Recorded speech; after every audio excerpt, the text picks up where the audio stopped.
Before we start this video, do like and subscribe to our channel and not miss on any updates. Hello friends, welcome to the revision session for portfolio management chapter for CA Final AFM. Now this chapter is a fairly important chapter and a lot of students actually also find it confusing. But actually this chapter is not as complicated and as confusing. I know, I agree fully with that. There are a lot of formulae in this chapter. Okay, just n number of formulae. But the key point is most of these formulae are very closely linked to each other, and if you understand the logic, all the formulae become very, very simple. Especially those regarding beta, standard deviation, variance, correlation, covariance and all of those. Right. So before we move there, before we move into the revision session, I want to show you something. What is it I want to show you? I want to show you how many marks has this particular chapter got. Now under old SFM as well as new AFM, the marks weightage is roughly 20 to 30. This number has not changed. And if you look at May 24, where we don't have the details of MCQs, even without that you had 14 marks worth of questions from this chapter. And prior to that 16, 16, 32, 16, 12, 8, 10, so on and so forth. If you actually see, in most of the cases, if you were to take portfolio management plus derivatives plus forex, okay, and interest rate risk management, these four chapters actually, 1, 2, 3, 4, 14 plus 6, 20, 20 plus 10, 30. Now in this May 24, this is 30, and of course you also have to consider and take into account MCQs. But you look at every other attempt, 16 plus 18 plus 16 plus 16, 64 plus 2, 66 marks. 16, 12, 28, 13, 50, 31 plus 12, 43 marks. 32, 8, 40, 52, 60 marks. So between 40 to 60 marks used to actually come from this chapter. Now May 24 was an exception. Every time there will be something new that the institute will try. But these four are very, very important chapters, and I have already done revision for derivatives, forex, interest rate risk management. This is the next big important chapter for which I am doing revision. If you are not going to be fully prepared, or if you think that there is something that I need, last minute, last 1 day, 2 day, what do you want to do, I would strongly suggest focus on these 4 chapters. Focus on these 4 chapters, then you can go to other chapters. Okay, focus on these 4 chapters, and of course plus theory. Okay, now coming back. So in this revision session, I will not only look at practical issues, I will look at theoretical aspects also. I will not restrict this purely to a session on revision of some important problems and chalo ho gaya. Okay, that is not the intent. Intent is, if you learn or if you hear this particular revision video, you should be 80 to 90% prepared for this particular chapter. That is the intent of this. Okay, okay. This is about me. Most of you already know me. Right. So now what is it that this particular chapter is all about? So I will first split this chapter. This is the chapter breakdown, or rather how the chapter is structured. You have approaches to portfolio management, traditional and modern. Modern is more Harry Markowitz, risk return optimization. Risk return optimization. Then you have theories by William Sharpe, where he talks about single index model, CAPM, optimal portfolio. There is an entire dedicated focus on one Mr. Sharpe, then dedicated focus on this Mr. Markowitz. There are 2 people. Then you of course have other aspects like APT, portfolio evaluation, and methods of portfolio rebalancing. These are broadly the topics on which questions are asked. Okay, again there are small concepts in between. You have like something like critical line theory. Okay, then you have beta related stuff. So you have all those aspects also, passive strategy, active strategy, all of that. But this is what is primarily covered in this particular chapter. Now, if you look at the activities in portfolio management, I will cover briefly. I'm not going to go do too depth. There is something called a security selection, that you select a security, construction of all feasible portfolios, that you construct a variety of portfolios, deciding weights on optimal portfolio. This is generally is seen as something that you do in portfolio management. That is, you have some securities, you choose the best possible portfolio. Okay, then what are the phases? Phases in security in portfolio management are: you analyze the security, analyze multiple securities, you do portfolio analysis, that is you create multiple portfolios, you analyze the portfolios, then you select a portfolio, then you constantly keep revising the portfolio, and then you do portfolio evaluation. That is, how well have you performed, what are the changes that you are required to do. This is typically the phases in portfolio management. And what are objectives of portfolio management? Objectives of portfolio management are: principal should be safe, capital should grow, the portfolio should be marketable. Whenever you want, you cannot say that I'll wait for someday and at that point of time I will sell. If you want to sell, you should be able to sell. Okay, liquidity and marketability. Basically, liquidity is it is quickly saleable without much impact on reduction in price, and marketable means it has securities which are listed or which have some kind of a market readily available. Then it serves the purpose of diversification. Then it gives you some amount of tax benefits. Okay, these are all the aspects that you should consider, or rather these are all broadly are the objectives of portfolio management. Now this is a very uber say 20,000 feet level. But now when you come slightly deeper, there are two approaches to portfolio management. I said one is traditional, other one is modern. Traditional one is basically you understand about the investor, what are their requirements, what is their expectation of return, what are the returns they are expecting, why they are expecting, what are their uses of those returns, what are their commitments, what are their children, what is their future plan, vacation, a bunch of things. You will understand more about the investor. Then based on that you define the risk and return objectives. You figure out what is the risk that they can take, what is the risk that they want to take, both willingness and ability, and then you also figure out what is the return, desired return.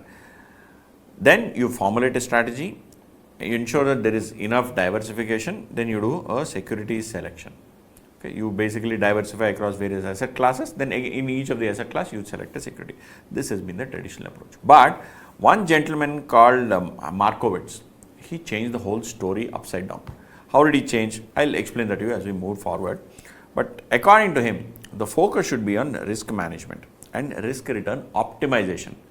Okay, where you create all possible portfolios that are possible with given securities, right? All securities you put it in, you create multiple portfolios with varieties of securities.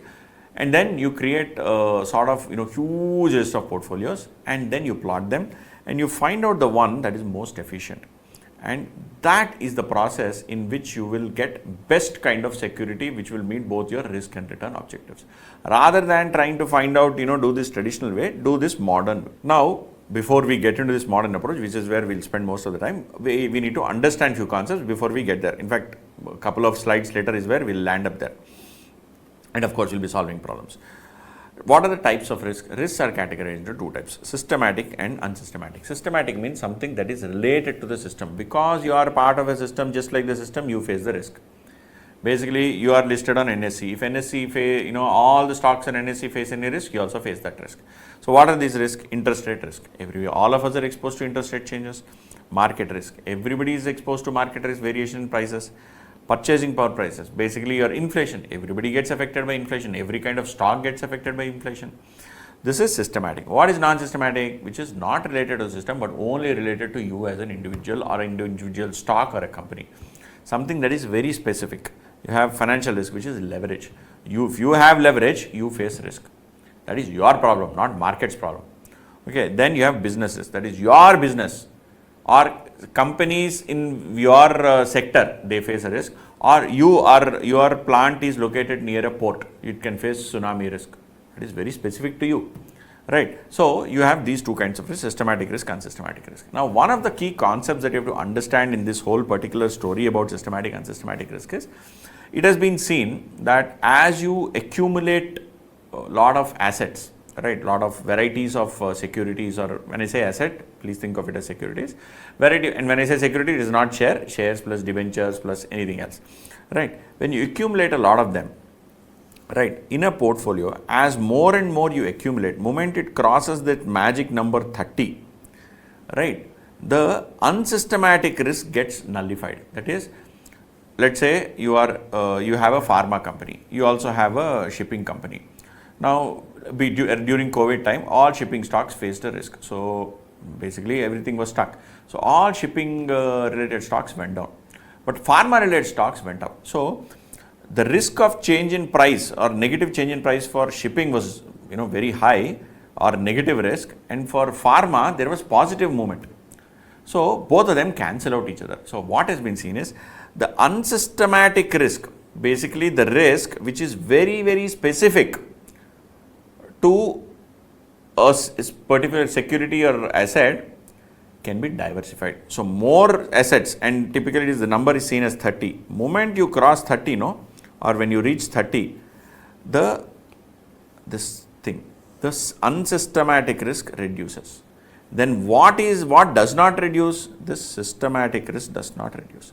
So the systematic risk continues to remain. Even if you diversify, you are part of the system. Whatever risk rest of the system face, you also face. So this is systematic risk, and even if you look at total risk, right? This whole section as total risk. So this whole thing is total risk. Okay, anything below this. Out of that, anything above this line, okay, there is this line. Above this line is unsystematic, and below this is systematic. Now, what do we mean by risk here? Risk here refers to standard deviation. Please note, risk is equal to standard deviation. This should be strongly imprinted in your mind. So, even if someone wakes you up in the middle of the night, risk means standard deviation. That is what you should remember as a student of finance. Right. Now, the standard deviation can be at various levels. We'll figure all of that out. Now, what is the standard deviation? What standard deviation are we referring to? See, there is, and I put this like coins, okay? This is one coin, this is another coin. Or these both are two sides of same coin. That is why I put them in circle. There is something called as return. There is something called as risk. Both of them represent same thing. What do they represent? Return basically represents how much return you are making on an asset. How much return? What is return? Your increase in value of the asset plus dividends that you get divided by original value. This is into 100. If you do into 100, you will get the return percentage, correct? Over a specific period, whatever it is return percentage. Now, this is one side of the coin. This is the second side of the coin. What is the second side? It is the standard deviation of those returns. Okay. These returns, whatever you got, this is the standard deviation of those returns. That is known as risk. So, risk is standard deviation of the returns. Returns are how much money or how much percentage return are you generating from a security. Now, this, when you look at theories of finance or, all that efficient frontier, Markowitz, William Sharpe, everywhere, people when they say standard deviation, they are referring to standard deviation of daily price returns. Daily price return. So, Infosys today is 1000, tomorrow 1001. So, change is 1001 to 1000. So, 1 rupee is a change, 1 by 1000 is 0.1%. Like that, you today 0.1, tomorrow 0.2, 0.3, 0.4, again 0.1 minus 1 plus 1, 0.1, like that. You will have varieties of returns. Standard deviation of all those returns. Standard deviation of all those daily returns of the changes in prices of a stock is the standard deviation or the risk that we are referring to here. Okay, very interesting concept, right? Okay, let's move forward. Now, having understood this, let us jump into some formulae. Once we look at this formula, because these are very important formulae that you need to understand before we actually jump into the actual problems. Okay, key formulae. Okay, what is the first formula? Expected return, single security. If there is one security, that security is supposed to generate, there is a 10% probability, 20% probability, 30% probability, 40% probability. All put together is 100% probability. This security is generating 10%, 11%, 12%, 9%. These are the returns. This is the probability. What is the expected return of this particular security? You remember the formula. In fact, expected return, you will learn about it everywhere in derivative. Everywhere you know what is expected value. Expected value is simply product of probability, and at that probability, whatever is the return or whatever is the value, you just multiply all of those and add them up. So here it is simply sigma expected return of a single security is simply, and it is denoted by x bar. X bar is expected or mean, is simply sum of xi into p of xi. Xi means each security. This is x1, this is x1, x2, x3, x4. So here 1, 2, 3, 4 represented by I, and pxi, that is probability of each of those. So this is xi, this is x2, this is x3, so on and so forth. You simply are multiplying these two and getting a expected return. That is what is called expected return. X is the possible return of a security, pxi is the related probability, and x bar or sometimes it's called mu also is the expected return. Now, if this is for a portfolio, I have now told you for a single security there are multiple probabilities, but for multiple securities, what is the return of a portfolio? It is simply the weighted average. See, if you have multiple securities, for each security you will compute a probability weighted return like this. Then for that return, so let's say there is a portfolio with A stock, then B, these are all stocks. Each one has some return, 10%, 11%, C is 12%. And they have a weight. Weight in what? Weight in the portfolio. So this is 20% of the portfolio, this is 40% of the portfolio, this is also 40% of the portfolio. So expected return here is simply sum of product of all this. If you know sum product function in Excel, right? This is sum of weight into return. That is what I am explaining here. Expected return of portfolio is simply the sum of each individual weight into the return. Okay, that is this number. This is expected return of a portfolio. Okay, whereas for an individual stock, it is they will always give it to you in exam. If they don't give and they give you probabilities, it is the sum of each probability of each return and into the actual return. Okay, this is first part. This is with respect to returns. Now, same logic, how is standard deviation computed? What is standard deviation formula? Do any of you remember first of all what is standard deviation formula? Standard deviation formula is this. Standard deviation is root variance. Variance is denoted by this term called sigma. Variance is denoted by sigma square. So root sigma square. What is root sigma square? Root sigma square is sum of x minus x bar whole square by n. What is x? What is x bar? X is each individual security's return. X bar is average of all the returns. Again, this is not portfolio. Okay, we are now for single security. We are talking about a single security. Okay. If it is single security, what is the average that we are taking? We are taking average of all the various possibilities of returns for that particular security. And again, please note, everywhere we are not taking the price, we are taking the return. So, yesterday TCS was 1% return, today 2%, 3%, 4%, 5%. All those returns ka average. So, average of those returns, each individual return minus the average whole square, sum of all of them. Okay, please remember very, very carefully, the sum is for this. Sum is not for sum of this by n. Okay, so sum is for this. That is x minus x bar whole square, sum of all such whole squares divided by n, whole thing under root will give you SD. If you don't have the under root, it gives you variance. Right. Now, this is standard deviation and variance for a single security.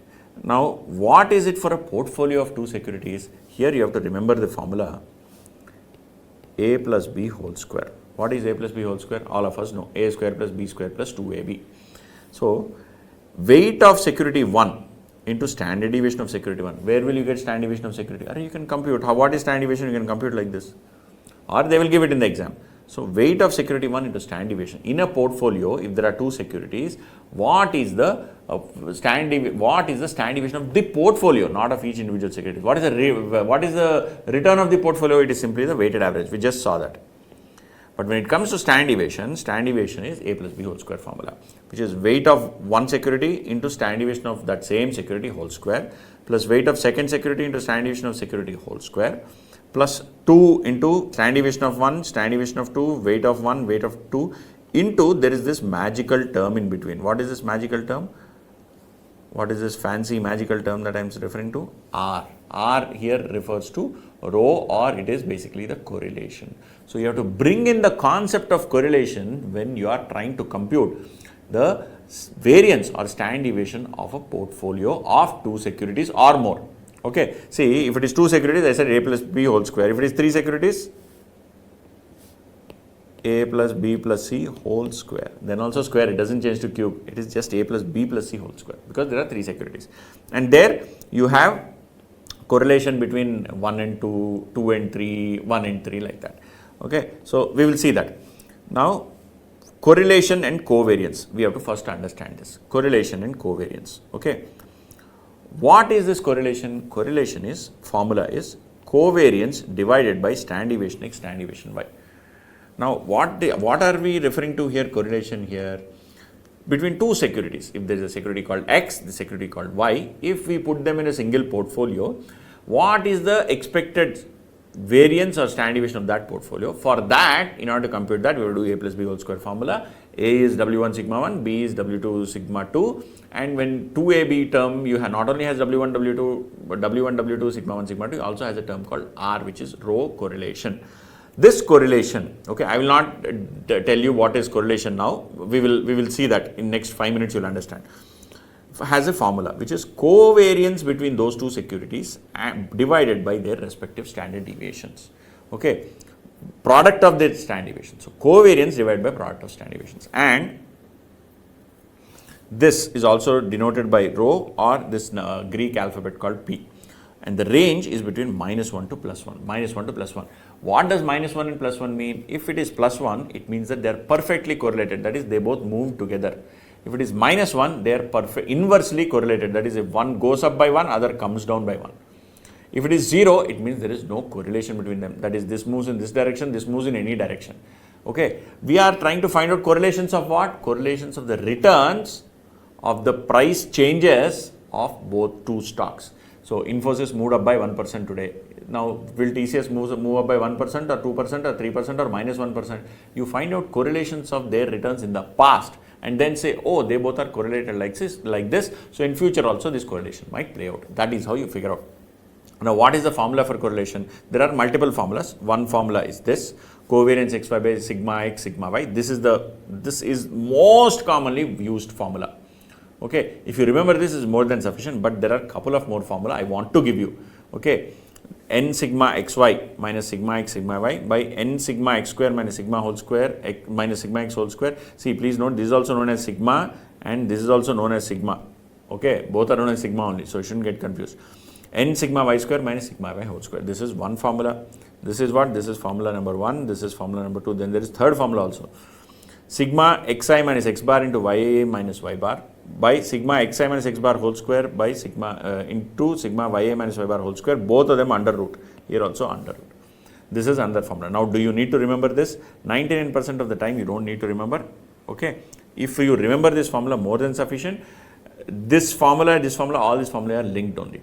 Okay, but if you want to remember, please try and remember one formula, additional formula at least. Okay, this is what I would suggest because it is simpler. Right, now I've just explained you the formula, I've not just explained the concept.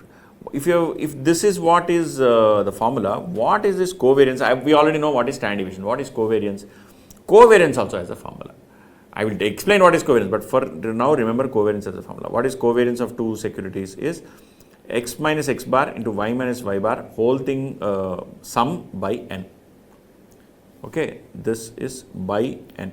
Okay, that's how it is. Sigma x minus x bar into y minus y bar by n. That is, you are trying to see how much are the deviations from the mean for each x and y moving together.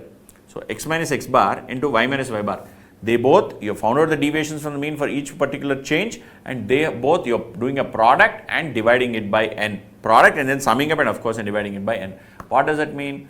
It means you are finding out the average combined deviation. Average combined deviation, that is what is called covariance. And if you look from this formula, R is equal to covariance x by standard deviation x standard deviation y. So you can take it this side, R into standard deviation x R into standard deviation x standard deviation y is equal to covariance xy. It's a simple derivation. Okay, then this is covariance for two securities. If covariance is there for same for two securities with various probability, then you do x minus x bar into y minus y bar into pi. Okay, please remember into pi. What do I mean into pi here? Okay, I'll explain. So, let's say there is a security A, there is a security B. Now, A is giving returns of 5%, 7%, 9%, minus 2%, 3%. B is giving returns of 5, 6, 14, minus 11, 2. Now, when this has some mean,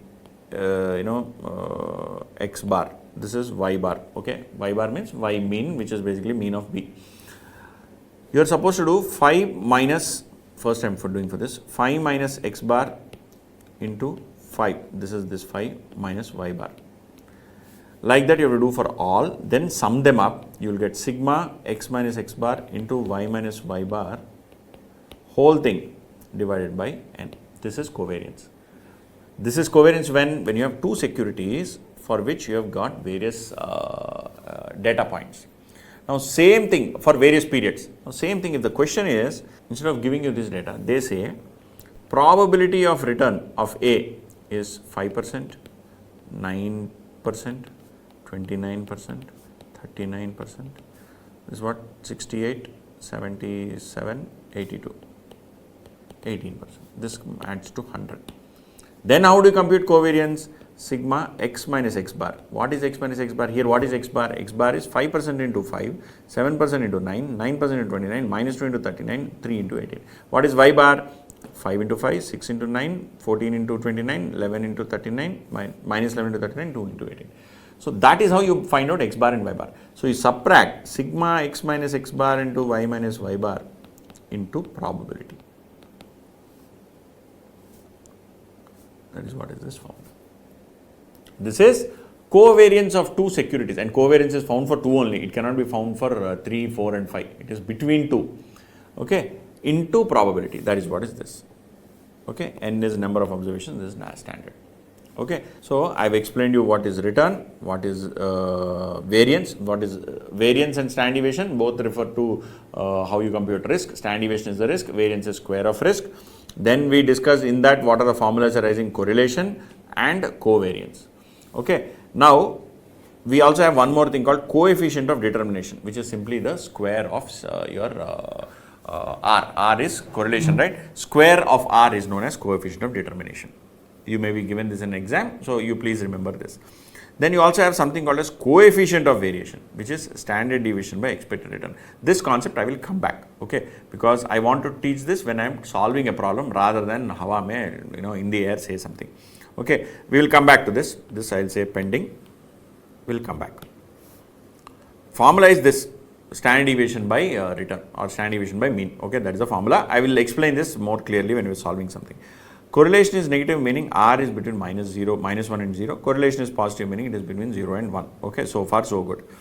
Then, if it is portfolio variance of 3 securities, I told you formula A plus B plus C whole square, which is sigma x wx whole square, sigma y wy whole square, sigma z wz whole square, plus 2 sigma y sigma z wy wz, and correlation between y and z. Same way like this, xy and xz. So this is the formula for standard deviation of a portfolio considering 3 securities. If it is 4 securities, it is A plus B plus C plus D power 2. Okay, that is the formula. So, and the simplified version of this is this, that is sigma of, again sigma of xi xj ri rj standard deviation I standard deviation j, or you can call it a xi sj standard deviation ij. Okay, this is what it is. Don't unnecessarily get confused by this particular formula. This is easier to remember: A plus B whole square, A plus B plus C whole square. It is not A plus B whole cube. Okay, then now if you look at this 2 security wala formula what I gave, I am just cleaning this up. If you look at this 2 securities formula, W1 sigma 1, W2 sigma 2, okay, when R is 0, that is at this particular point, if R is 0, what happens? This entire term becomes 0. Then what is this? W1 sigma 1 whole square plus W2 sigma 2 whole square. So I am calling 1 as I and J as 2. So that is why I am saying like that. So if R is 0, then variance is W1 sigma 1 whole square, W2 sigma 2 whole square, or standard deviation is square root of W1 sigma 1 whole square plus W2 sigma 2 whole square. This is when R is 0. And R is 1 plus 1. And R is 1, then it is, what is this? This becomes plus 1, right? So 2 sigma 1 sigma 2 W1 W2. This exactly becomes A plus B whole square formula. That is W1 sigma 1 plus W2 sigma 2 whole square. Square and square get cancelled, so you get A plus B whole square, or A plus B. What is A? W1 sigma 1 plus B is W2 sigma 2. When R is minus 1, what is minus 1? Here this becomes minus 1, this becomes minus 2AB. So then this becomes what? W1 sigma 1 minus W2 sigma 2 whole square. So square square cancel, W1 sigma 1 minus W2 sigma 2. Okay, this is how the R plays a role. Now what is the importance of this R or correlation in this whole nonsense of standard deviation and all of that? Why is this all important? Why are we doing this whole exercise? Why is this so complicated? Let us understand. Now let us take 2 stocks, A plus B. What happens in A plus B? A and B, okay. let us plot their standard deviation on x-axis and return on y-axis. If you take the standard deviation of A and B and put entire, if there is a portfolio in which entire portfolio is put only in A, then what happens? This is the return of A and this is the standard deviation of B. If you put everything in B, this is the standard deviation of B, this is the return of A. So this is the point which depicts both the risk and return is depicted on x-axis and y. You create a graph with x and y-axis, you depict the points on this plane for A and B where risk and return are plotted together. Now, if you have, let's say 50-50%, okay, 50-50% of A and B, then what will be the return? Half of this will be the return, half of B will be the return. That is one way. Half A plus half B, half of A's return plus half of B's return is the return of the portfolio. But what is the standard deviation of the portfolio? That is when you come to this formula, A plus B whole square. Arey Baba, but for A plus B whole square, we need to find out either covariance or correlation or something like that. No, yes. So assume. Why am I saying assume? Because I want to show you something. You have to figure out what is the correlation. Okay, that is a separate exercise. But assume there are different correlations.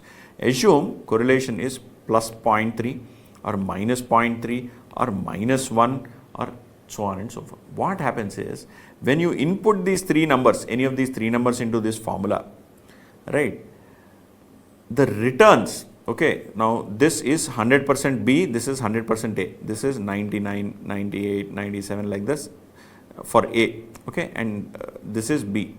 So 0, 1, 2, 3, and here it becomes 100, this becomes 0, A becomes 0, B becomes 100, right. So this is the spectrum of returns, okay, assuming correlation is, let's say, some plus 1. Okay, I have assumed correlation is plus 1 here, then this is the return. If I assume correlation is 0.3 and keep on changing the ratios, the return ratios of A and B, 99, 98, 97, one is 98, other one is 2, right, then this is the line. Then this is the line if I do it for minus 3. This is the line when I do it for minus 1. So what is happening is, the correlation is to a large extent determining how the graph is. And how do I care what is the graph? Boss, wait and watch. What are you supposed to wait and watch? I'll clean this up. See, at this particular point where correlation is minus 1, what is the, let's say the portfolio is 50-50 or some such number, right? At this point it is, let's assume 50-50. At 50-50, what is the return? Return is between 5 and 10. Let us say it is some 6%. What is the risk? Risk is 0. How did risk become 0? Because correlation is negative, the positives and negatives are cancelling out each other and your standard deviation has become 0. So you look here. Correlation is minus 1, weight 1 into sigma 1 plus weight 2 into sigma 2. Let's say this at some rate, and I'm assuming 50-50, it may not happen at 50-50, it may happen at 40-30, 40-70, 40-60 or 30-70 or whatever. But there is a level where the standard deviation of 1 into weight of the 1 minus weight of the 2 into standard deviation of the 2 will be the least, that is minimum, and here it is 0. So at that point, you are getting 6% return with 0 risk. Now you please move along this particular line. In this line, you are getting same 6%, why? Y-axis is return. So you are getting same 6%. But you have different risks. Risks, some cases 5%, 10%, 15%, 20%. What does this mean? It means, and when you move here, what is happening? Here it is assumed, here correlation is minus 1. But here correlation is not minus 1. Here it is plus 1. So as you move, as the correlation moves from plus 1 to minus 1, as it moves like this, the risk reduces. Why is the risk reduces? What is the risk? Risk is standard deviation. Standard deviation is reducing like this. I showed it to you, right? So as the correlation, so this particular formula essence is that as correlation decreases and moves towards minus 1, the risk becomes negligible, reduces, and at one point it becomes 0 or negligible, right? And as correlation increases, the risk increases. Risk of what? Risk means what? Standard deviation. Standard deviation of the portfolio. I have taken 2 stocks, and for 2 stocks I have demonstrated this. right? So if you have not understood this part, no, I have explained this very well in the full class where I took an Excel sheet, put everything, how this moves, put different weights and all of that. Obviously, I can't do that in a revision class because this is probably you're studying after having understood that, or you're preparing before the exam. If I go and teach you some very, very interesting things that take 2 hours of your time, it is of no use. So I'm not going to spend time on that. Okay. So this is what I wanted to explain to you. 2 asset portfolio, as correlation reduces, portfolio risk reduces. Now it reduces for any portfolio. Here the example is for a 2 asset portfolio. Okay. So for any portfolio, as correlations reduce and move towards -1, the risk in the overall portfolio reduces. Alright, now what is this? We have seen everything other than this coefficient of variation. We'll come back to coefficient of variation. Right. Now after having understood this, let us go and solve some problems. Okay. We have understood some concepts, we will now go and solve those problems. I don't want to make this fully, I will teach all concepts first, then we will go and solve all questions. No, that way you will forget. The very purpose of this revision session will be lost. Okay, let us go and directly solve some problems now. Where are these problems? So what are the problems we are going to solve? We are going to solve these all problems. I have given a list out of important problems: 5, 14, 28, 52, 55, 66, 70, 76, 79, 82, 84. From where? I have a document called P600 plus. This is a PDF. The details of all these classes or of all the problems are available in this particular PDF. So you can go and access that PDF. How do I access? There is a link in the description below. Please go and click the link, you will be able to access it.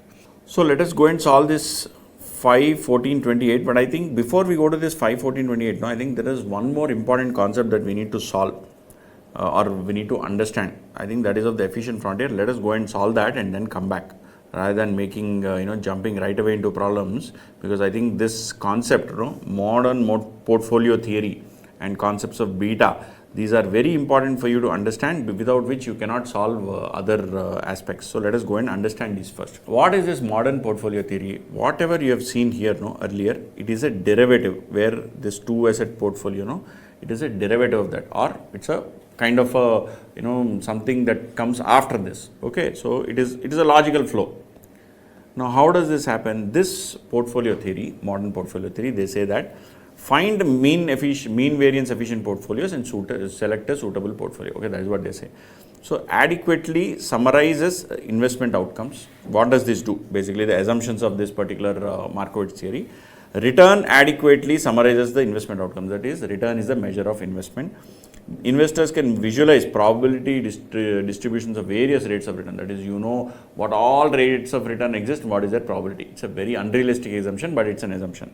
Risk estimates are proportional to variance of return. That is, standard deviation is exactly equal to risk.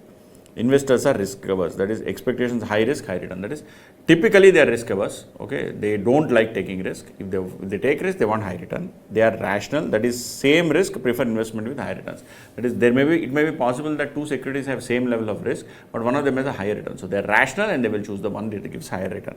Yield, most commonly used measure of return. Yield, basically whatever I showed you, is the most commonly used measure of return. SD refers to SD of yield about its expected value. So standard deviation is the standard deviation of returns. Okay, this is what is the basic assumptions.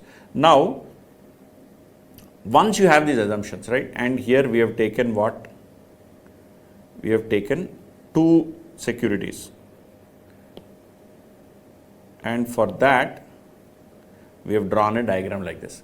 Now imagine you have 500 securities. For all 500 securities, you create multiple kinds of portfolios. Okay, one portfolio has 500 stocks, one has 499. In 499, how many varieties of 499 you'll have? You'll have 499 varieties of 499. Okay, because each one will exclude one. So like that, right, you'll have some measure using permutation combination and figure out there are some huge, very large number of portfolios. Some will have 1 security, some will have 2 securities, some will have 3, some will have 4, some will have 5, some will have 499, some will have 500. All those portfolios, you plot the returns like this. For those returns, you also compute the standard deviation. Now, when I keep on saying the standard deviation, where am I computing the standard deviation from? You take history. You take the historical standard deviation of the returns of the prices of all these stocks. From those standard deviation, whatever this A plus B whole square, A plus B plus C whole square, like that, you keep on computing depending on the number of stocks in that portfolio. You compute the variance, standard deviations and the returns and plot all of them like this. When you plot all of them like this, they all will plot like this. This is how it looks. I have shown this also in the full class. In fact, it looks more like this. When you have 3 securities, when you have 4, it will look like this. When you have 500 or something, it will look like this. It looks like some varied version of shark tooth. Okay, this is how it looks. Now, what is the logic here? Here, this is standard deviation, this is return. Both of them are again same metric, same basis for access what we discussed earlier. If you draw a line like this portfolio is the best portfolio. Why? It has highest return for same risk. All the portfolios here below it have give much lower return for same level of risk, right? Because this is return, this is risk, they are giving you lower return for same risk. Whereas if you draw a line like this is the best portfolio. Why? Because this has the lowest risk for the same return. This is the return, this is the risk. All other securities for same return are taking highest risk. So like that you draw a line on the last aspect, or rather the last portfolios or the last frontier. This is called efficient frontier. At this point, given a level of risk, you will get a portfolio which has the best return, or given a level of return, you can decide a portfolio which has the lowest risk. So if I say I want 10% return, okay, 10% is here, this here, then I will choose a portfolio here. Why? Because this has the lowest standard deviation for 10% return. Anything that can has lowest and lower standard deviation than this and giving 10%? No, they are all here. They give you lower standard deviation, but they also give you lower return.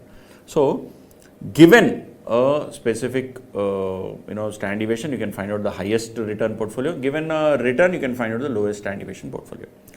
This line is called efficient frontier, and this is called minimum variance frontier. So both of them put together, both parts of view are called minimum variance frontier, and the top part is called efficient frontier. This is called minimum variance because they have the lowest variance. But then if you draw a line like this, both of them have the same variance, but this has low return, this has high return. So this is more efficient. So this is called efficient frontier. This both put together is called minimum variance frontier, and all these in between are inefficient portfolios. And outside these are unattainable portfolios. That is, you cannot have a portfolio that exists. I have taken all the 500 stocks of Nifty, or 1000 stocks of Nifty, 5000 stocks of Nifty, or kya portfolio rahega? Right? So nothing else can be there outside this. So that is called unattainable. This is efficient frontier. And this part is known as global minimum variance portfolio. That is, this portfolio has the lowest variance. Ignore the return, but its variance is the lowest. Okay, so this is the theory where modern portfolio theory, where you create a set of portfolios, then you show your investor or client, this is the efficient frontier, boss. Now tell me, what risk do you want? Do you want 10% risk, 5% risk, 4% risk? How much return do you want? For how much return, how much risk do you want to take? So like that, you will say this, from this, choose a portfolio. That portfolio may have 1 stock, 10 stocks, 20 stocks, 50 stocks, 500 stocks, I don't know. But there is one portfolio here which will meet the requirements of that particular investor. Given, he has to either select a standard deviation based on which you will select a return, or he has to give a return based on which you will get the lowest standard deviation. Okay. Then this point is called global minimum variance portfolio. And when you have 2 securities, right? When you have 2 securities, the global minimum variance portfolio can be found out as this. It is weight of one security is equal to sigma b square minus r is correlation, sigma a sigma b by sigma a square plus sigma b square minus 2 r a b, or correlation into sigma a sigma b. This can also be, you can also recollect or remember this as variance of b minus covariance divided by variance squares minus 2 covariance. Variance squares, sum of variances minus 2 covariance. Okay, this is also another way you can remember. This gives you what? This gives you the weight of the portfolio, weight of A. Okay, weight of A. And in weight of A, please see what you are doing. You are putting sigma of B, sigma square A, sigma square B, and everything else for both together. But the first term is sigma square B, which is basically variance of B.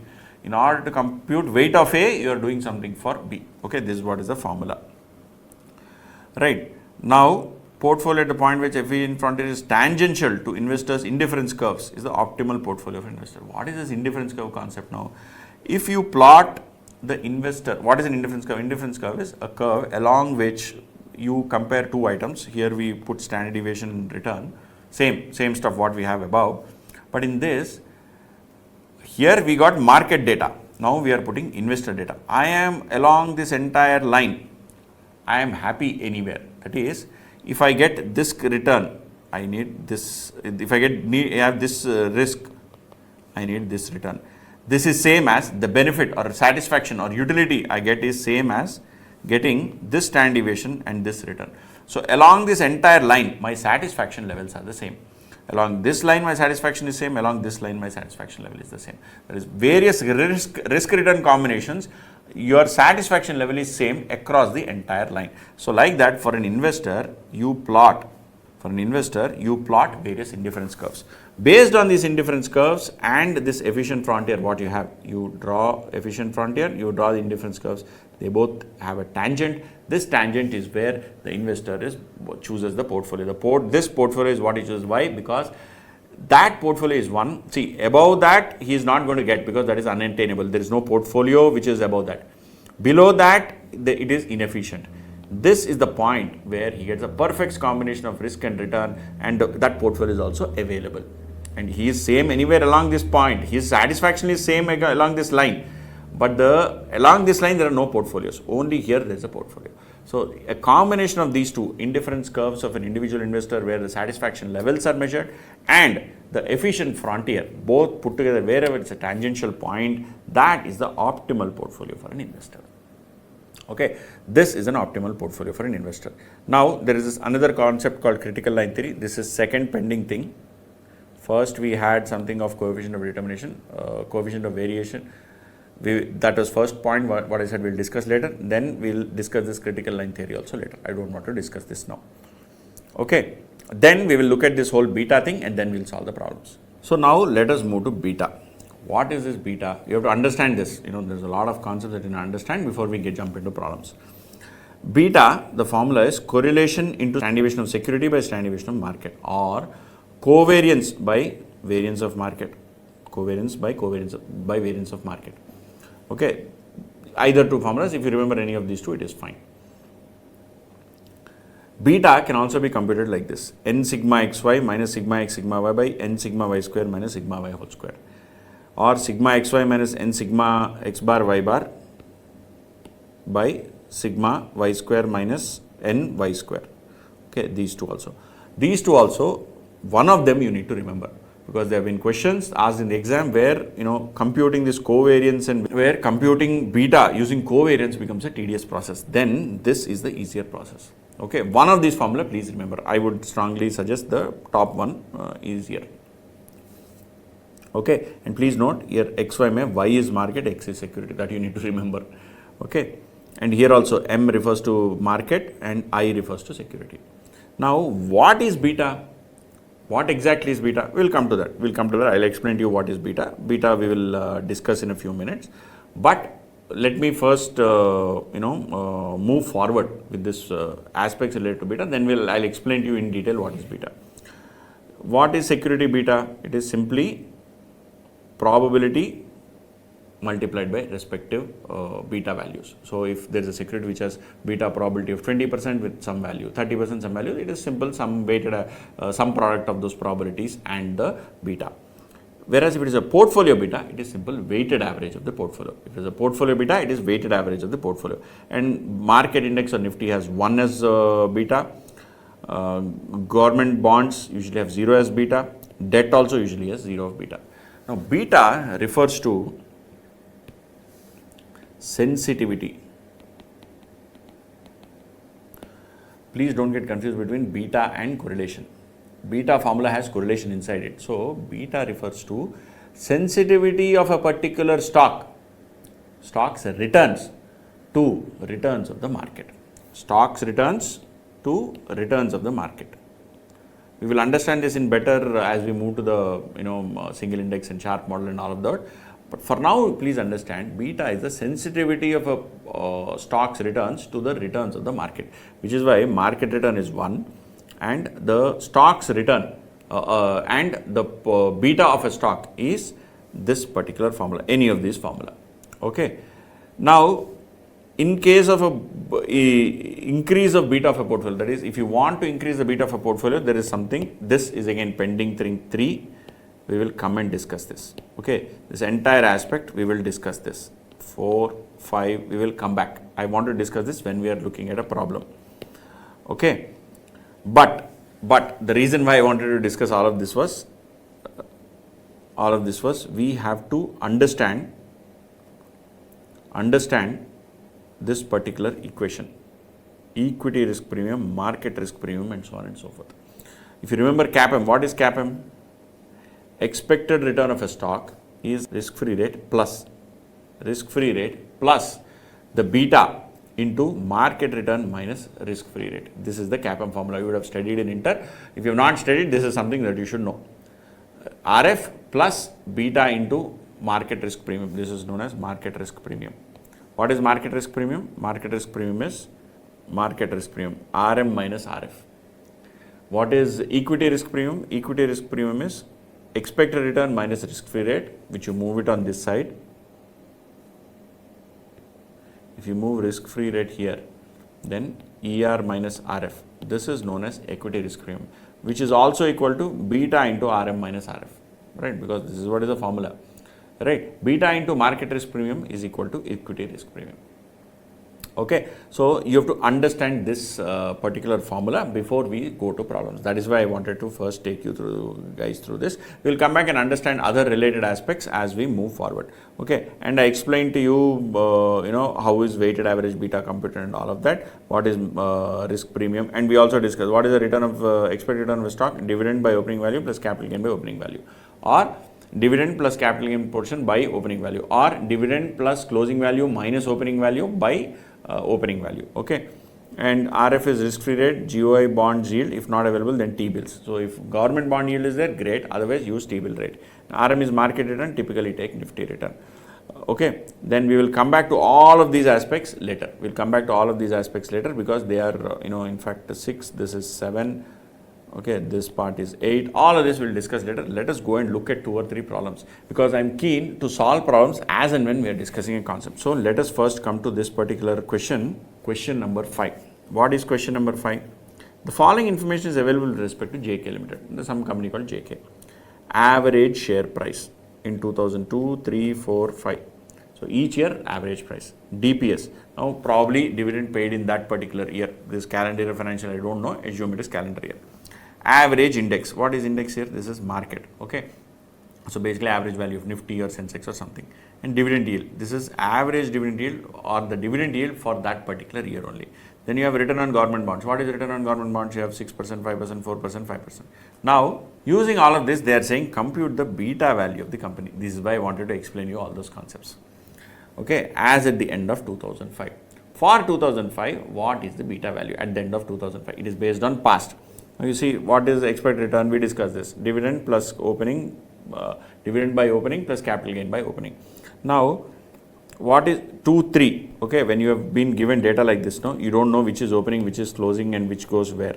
Okay, so what you do, you first take opening stock prices 242, this you take as opening, this you take as closing, 242, 279, 279 to 305, 305 to 322. You get the increased value. What is the increase in each of these, in the stock price for each of these periods? So you get this stock return, which is basically your capital gain portion. Then you compute the dividend. Now which dividend do you take?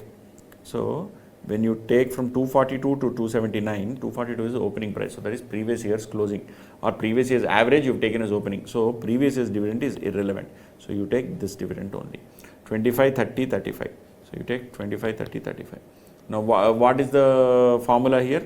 Capital gain by opening plus dividend by opening. So dividend by opening is how much? This dividend divided by the opening value. You get 10.33, 10.75 and 11.48. So that way you basically get the stock return and dividend return. Add both of those, you get the return on each individual, total return on both, on the stocks. okay, on this one stock. So our total return for each year on this stock. With this, what do? Array, already you've got 3 data points. With these 3 data points, you can find out beta. How will you find out beta? Which formula do you want to use? I told you, remember the covariance, variance, that is one formula. I said beta is equal to R into stand deviation X by stand deviation Y. Okay, that is one formula. But that for that you have to find out the market return, we have to find out this. Instead of doing, see, so far what have we done? We have found out only the stocks. Now same way you have to find out market. We will do that. But then finding out covariance, finding out stand deviation, that is a painful process. Rather you use that n sigma xy minus sigma x sigma phi, that is easy. What is that formula? N sigma xy minus sigma x sigma y by n sigma y square minus sigma y whole square. Okay, this is the formula you need to remember. Covariance by variance or R stand deviation x by stand deviation y. These are all difficult things especially when you have to do solve a problem like this. Now let us look at index. Index also same logic. What is index ka logic? This is closing, this is opening. So 1812 is opening, 1950 is closing. Same way dividend yield is 5. Okay, 1812, 1950, 5%. Then increase this much, whatever is the direct dividend, direct index return plus dividend yield, total you get your total return that you have 12%, 21, 5. Here it is 25, 20, 17. Now for these two, you have to find out a relation and find out beta. That is, what is the sensitivity of this particular stock returns to returns of that particular index. So if index moves like this, how much does stock move? Okay, what is the relationship? So for that relationship, what all do you require? You require, you are required to find out using the formula. Beta is equal to covariance xy by sigma xy or sigma into x minus x bar into y minus y bar by n by sigma y minus y bar whole square by n. Okay, this is another way. Okay, I said either use that formula or this formula. Both formulas will give you same result. Now 25, 20, 17. So average is 20. 12, 21, 5, average is 13. X minus x bar, you get 3 values. Y minus y bar, you get 3 values. You product those 3, you get some sum. Then you take y, which is, please remember here, y refers to always the market. So y square. Okay, so you can find out beta, which is 20 by 136. Okay, so you get beta as 0.15. Even if you use the other method, you will get the same answer. Okay, don't worry about it unnecessarily. Now, with this, what is it that they asked? Did they ask anything else? Compute the beta value, what is your observation, and what is the observation? For you to make the observation, you have to see expected return across years based on beta. What is expected return? Expected return of a stock is CAPM based return, which is RF plus beta into market risk premium. So you take 5 plus 5 is RF. How did I get RF? RF is, I have taken an average of all the bond yields. Okay, bond is 6%, 5%, 4%, 5%. So I have taken average of all those, I get as 5%. This 5% I put as risk-free rate, beta is constant, and I subtract the market return for a year from that year's, from risk-free rate. See, please note, in CAPM and even in real life also, risk-free rate is constant.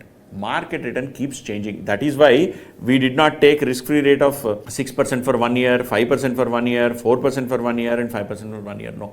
Risk-free rate on a long-term basis is generally constant, whereas the returns of stocks and returns of market keep changing. So what do? You take static value of risk-free rate plus you take the beta and you compute as per CAPM what is the market risk premium, which is what is the market return that year minus the risk-free return. So if you do that, what will you get? You got these values. You got values of 6%, 7% and 5%. You got very, very, very low expected return. What is the actual return? 25, 20 and 17. So what does it mean? It means that you have to buy the stock because your return that you are expecting, which is this, or what has actually happened 25, 20, 17. There is the stock is actually generating a lot more returns than what is explained by CAPM. CAPM is only saying 6%, 7%, 5%, but you expect much, much higher return. Okay, so the stock is a buy. The stock is a buy at all 3 levels because specifically at all 3 years it is exceeding the returns that are suggested by CAPM. Okay, this is the point that I want you to remember. And if you do this with any formula, you'll get you'll get same answer except for rounding off related issues. Okay, fair enough. First, we have seen question number 5. Now let us move to the next question. We have 14 and 25 or 28, what is that? 28. Now let us look at this question, illustration 14. An investor has decided to invest rupees 1 lakh in shares of two companies, A, B, C and XYZ. The projections of returns from shares of the two companies along with their probabilities. So there is probability is constant, or for this probability, XYZ has this return, ABC has this return. Okay, please remember the concepts that we learned. 0.2, 0.25, 0.25, 0.3, all should add up to 1. Okay, returns may not be like that. Okay, so at this the return of X being for next year being 16%, probability is 20%. At the same probability of 20%, ABC has a return of 12%. That is what this means. You are required to comment on risk and return of investment in individual shares. Compare the risk and return of these two shares with the portfolio in equal proportions. Find out the proportion of each of the above shares to formulate a minimum risk portfolio. Minimum risk, I already told you that formula.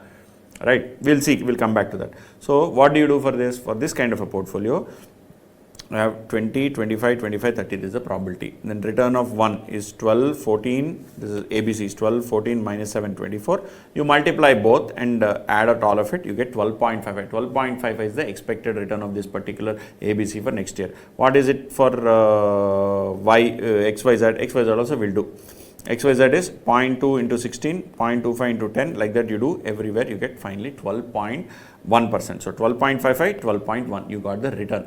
Now after doing the return, what did they ask? Comment on the risk and return. Risk also you need to find out. How will you find out the risk? What are the formulae? I told you, multiply with probability for return. For risk also, you do x minus x bar whole square into probability. That is what will give you the variance of a single security. Okay, so you compute this x 12.55, subtract 12 minus 12.55, x minus x bar, so you get minus 0.55, 1.45, so on and so forth. Okay, then you do squares, so you get 0.3, 2.1, so on, and then you add all of them, you will get 623. What is it? X minus x bar whole square into pi. Okay, so 0.3 into probability of 0.2, 2.1 into probability of 0.25, then 380 into probability of 0.25, 280 into probability of 0.3, you get all these values. You sum them up. This gives you what? This gives you variance. So you do square root of this, you get the standard deviation. Now a lot of students actually ask me, sir, why did we not divide by n? Array, n is not there. This is for probabilities are there. And all probabilities together add up to 1. So it is for 1 year. So even if you divide by 1, there is no value addition, right? So the standard deviation is 12.95. Same exercise you do for XYZ also. You found out the mean, subtract 16 minus 12, which is 3.9, do the square, then multiply that square with probability of 0.2. Like that you do for everything, you get 126.99. You do square root, you will get 11.26. You have got, one of them has return, okay, ABC, XYZ, risk. ABC has what return? 12.55. Return is 12.55, risk is 12.95. XYZ has a return of 12.1 and risk of 11.269. So for a small reduction in return, the risk has come down significantly. Okay, I'll tell you a way. Pending 1, let us go back to that, but we'll see. XYZ has a better risk portfolio. Why XYZ? Because for a small reduction in return, there is a large reduction in the risk. Let us go back to that pending 1, coefficient of variation. What is this coefficient of variation? It measures the risk per unit of return. What is speed? Distance by time. What does it measure? How much distance per 1 unit of time. So same way, here's coefficient of variation is sigma by mu or sigma by standard deviation by return. Per unit of return, how much standard deviation is there is measured. So per unit of return, if there is more standard deviation, that is not liked. So we computed here 12.55 coefficient of variation CV. Per denominator is return. So what is 12.95 divided by 12.55? You have per unit of return, you have 1.03 of risk for ABC. For XYZ, 11.269 divided by 12.1. Per unit of return, how much risk? So risk is in the numerator, return is in the denominator by 12.1. you get 0.95. So per unit of return, you are taking 0.95 risk, whereas per unit of 1% return, unit means 1, per 1 unit of return, you are taking 1.03 risk in ABC. So which is why we said XYZ is a better thing. So you should write XYZ has a better risk return portfolio because it has lower coefficient of variation, that is risk per unit of return. Okay. Then this is second thing. Comment on risk and return of individual shares. Compare the risk and return of two shares with a portfolio which has equal proportion, that is 50-50. What is 50-50? 50-50 return means half of 12.1, half of 12.1 plus half of 12.55. So 12.1 plus 12.55, 24.65, half of it is 12.325. So return will be 12.325. Where is this? 12.325. We've already, that is simple. I can compute it verbally also. Of course, you have to solve it in the exam. Only then you will get. But what is the risk? Risk is A plus B whole square formula. What is A plus B whole square formula? For you to find out A plus B whole square formula, you need again correlation. Okay. So correlation or covariance. Why do you need correlation or covariance? What is the formula? W1 sigma 1 square plus W2 sigma 2 square plus 2 sigma 1 sigma 2 correlation into W1 W2, or you replace the correlation into sigma 1 sigma 2 as covariance. So you have to find out the covariance between XYZ and ABC before you actually even find out the combined standard deviation or combined risk. So what is covariance? Sigma x minus x bar into y minus y bar by n. Okay. Okay. So covariance is sigma x minus x bar into y minus y bar by n. This you don't, covariance, variance means already squared, you don't do a square root of that. So x minus x bar is 0.55, and please note there is also a probability here. Okay, so 0.55, what is 0.55 here? Here 0.55 multiplied by 3.9, 1.45 multiplied by 2, 19, 15, you take the negative values of minus 19 into 15, 15 into minus 14, you do that. 15 into minus 14, you get a value. That value you multiply with probability. If you multiply probability, you don't divide by n. Okay, because this is for 1 year. You have, when you have multiple data points, you divide it by n. But when you have probability, you don't divide by 1, you multiply directly with the probability. So you get covariance as minus 144.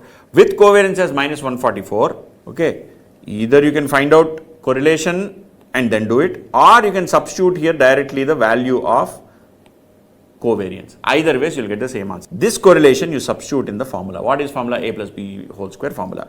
Sigma 1 W1 whole square, sigma 2 W2 whole square plus 2 into, either you do multiply with covariance or you multiply with correlation into sigma 1 into sigma 2 into W1 into W2. Here I have done this way, that is multiply directly with covariance.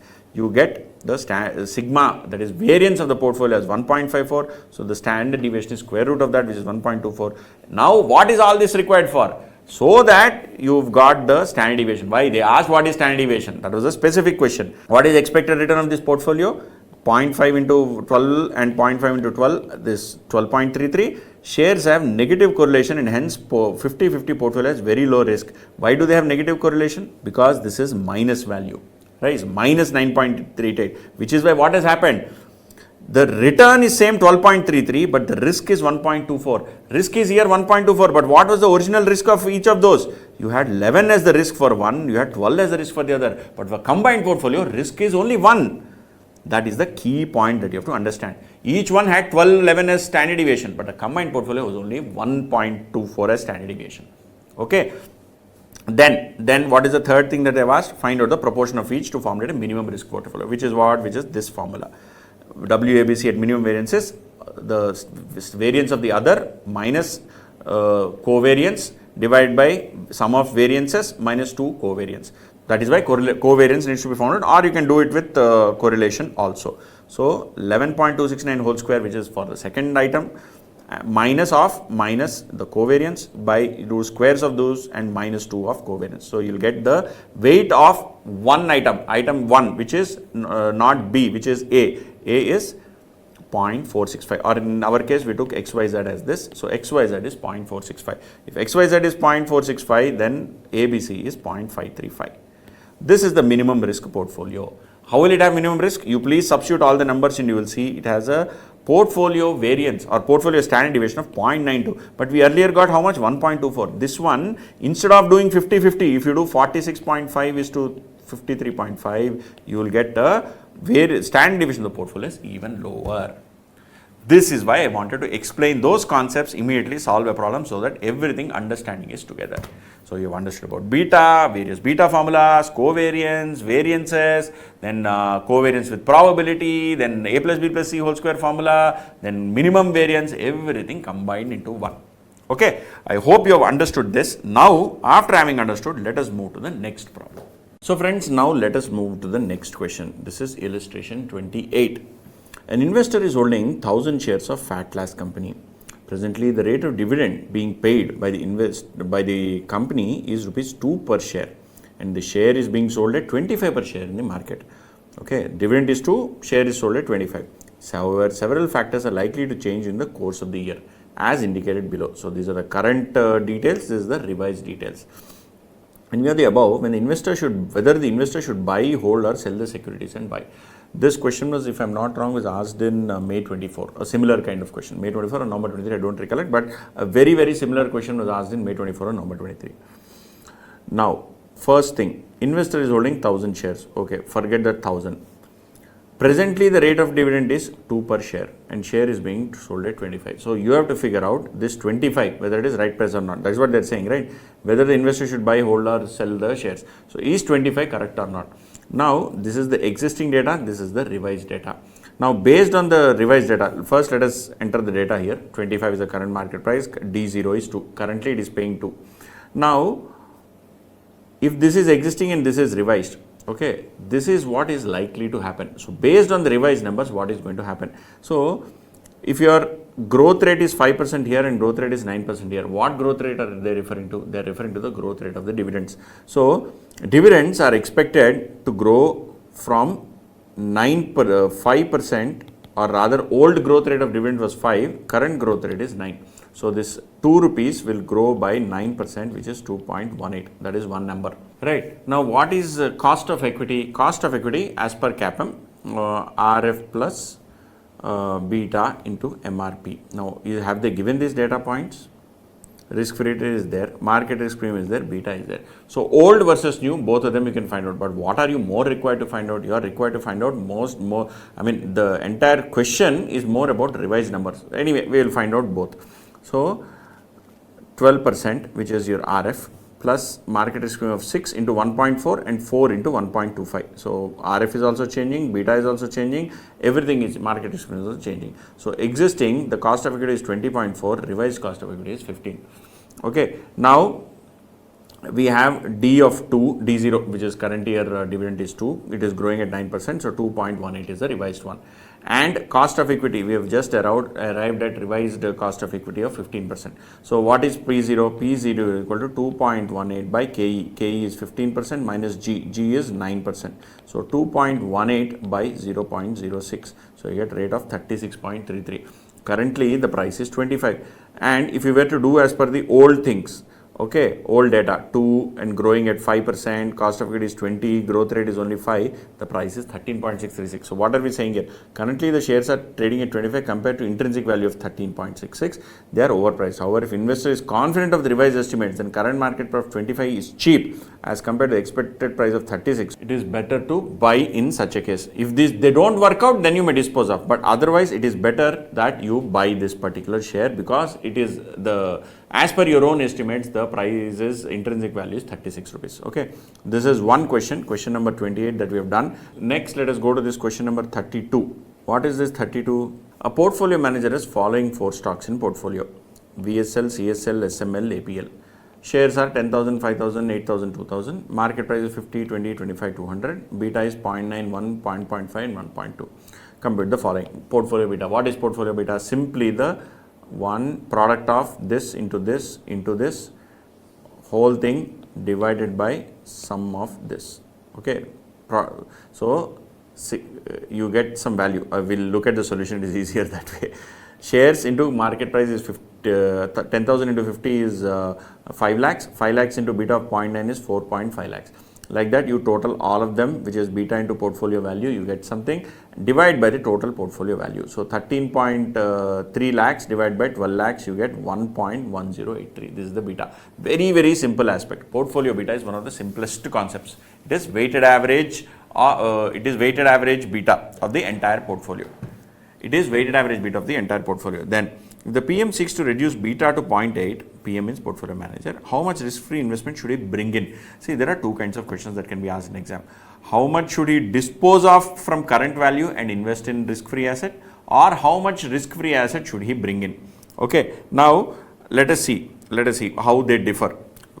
If here they are saying how much should he bring in, meaning there is additional money coming in, that is the portfolio value from 12 lakhs is going to increase. So let the value of risk-free security be R. So weights of two things, portfolio has some weight, risk-free has weight of R, and you want to reduce the beta to 0.8. What is beta? Beta is simply weighted average of betas, right? Portfolio beta is weighted average of beta. That's what we just now computed. So 0.8 should be 12 lakhs into 1.1013, whatever is the beta we found out, plus R into 0. What is R? R is the value of the total risk-free securities that you are bringing in, into 0. Why did we multiply it? If we are going to multiply it with 0, why did we bring in that securities weight? First of all, beta of risk-free securities is 0. That is why we are multiplying it in the numerator with 0. Okay. But when it comes to the denominator, you see, you are adding 12 lakhs plus R. You are adding 12 lakhs plus R. That is, the portfolio value is increasing, but the beta value is 12 lakhs into 1.1083. So it becomes 13.3 lakhs by 12 lakh plus R is equal to 0.8. So you solve for this, you get R value as 4,62,500. So the PM should invest so and so in risk-free security with the beta of 0, so that the portfolio beta is 0.8. Now in the same question, if they didn't say this, if they said how much risk-free investment should be made by disposing of assets from the existing portfolio, then what you will do, then you will say risk-free is equal to R, okay, 1,20,000 minus R into 1.1083 plus R into 1.1083 divided by 1,20,000 or 12 lakhs. No, this is 12 lakhs. I'm sorry, not 1 lakh. By 12 lakhs. Why 12 lakhs? Here this R is already part of that, right? So in the case where they say dispose of portfolio and invest in R, risk free, then you have to use this formula. What will that come to? 12 lakhs into 1.1083 will be 13.3 lakhs minus 1.1083 R divided by, and here R will not have 1.1083, R beta is 0. Okay, so I am doing this 12 lakhs minus R divided by 12 lakhs is equal to 0.8. You solve for this. If you solve for this, you will get the value of R. What will be the value of R? 0.8 into 12 lakhs. You will get some number 9.6 lakhs minus 13.3 lakhs. You get minus 3,70,000, minus both sides get cancelled, divided by 1.1083. You have to bring in 3 lakh, you have to sell 3,33,845 worth of portfolio, and in what ratio? You will sell in the same ratio as this, that is, what is this? This ratio. In that ratio, 5 out of 12, 1 out of 12, 2 out of 12, 4 out of 12, you will dispose of 3,33,845 worth of shares and invest that in RF. Okay, please remember this distinction. They will be very specific in the question. Now moving to the next one. What are they saying in the next one? They want to increase the beta to 1.2. What are they said? The PM seeks to increase beta to 1.2. How much risk-free investment should he bring in? So in this case, what are we doing? We are actually bringing in fresh investment. We are basically bringing in fresh investment. But how do you bring in fresh investment? See, in the previous case, what did you do? In the previous case, you have to reduce beta. So if you reduce the beta, you have to add some fresh assets which are which are bringing down the overall beta. But in this case, if you add fresh assets of which are risk free, how will beta get increased? So what is basically happening is, if you solve this particular equation, whatever we solved here, same logic you go. What do? you do this as 12 lakhs into 1.1083, which is the existing beta, plus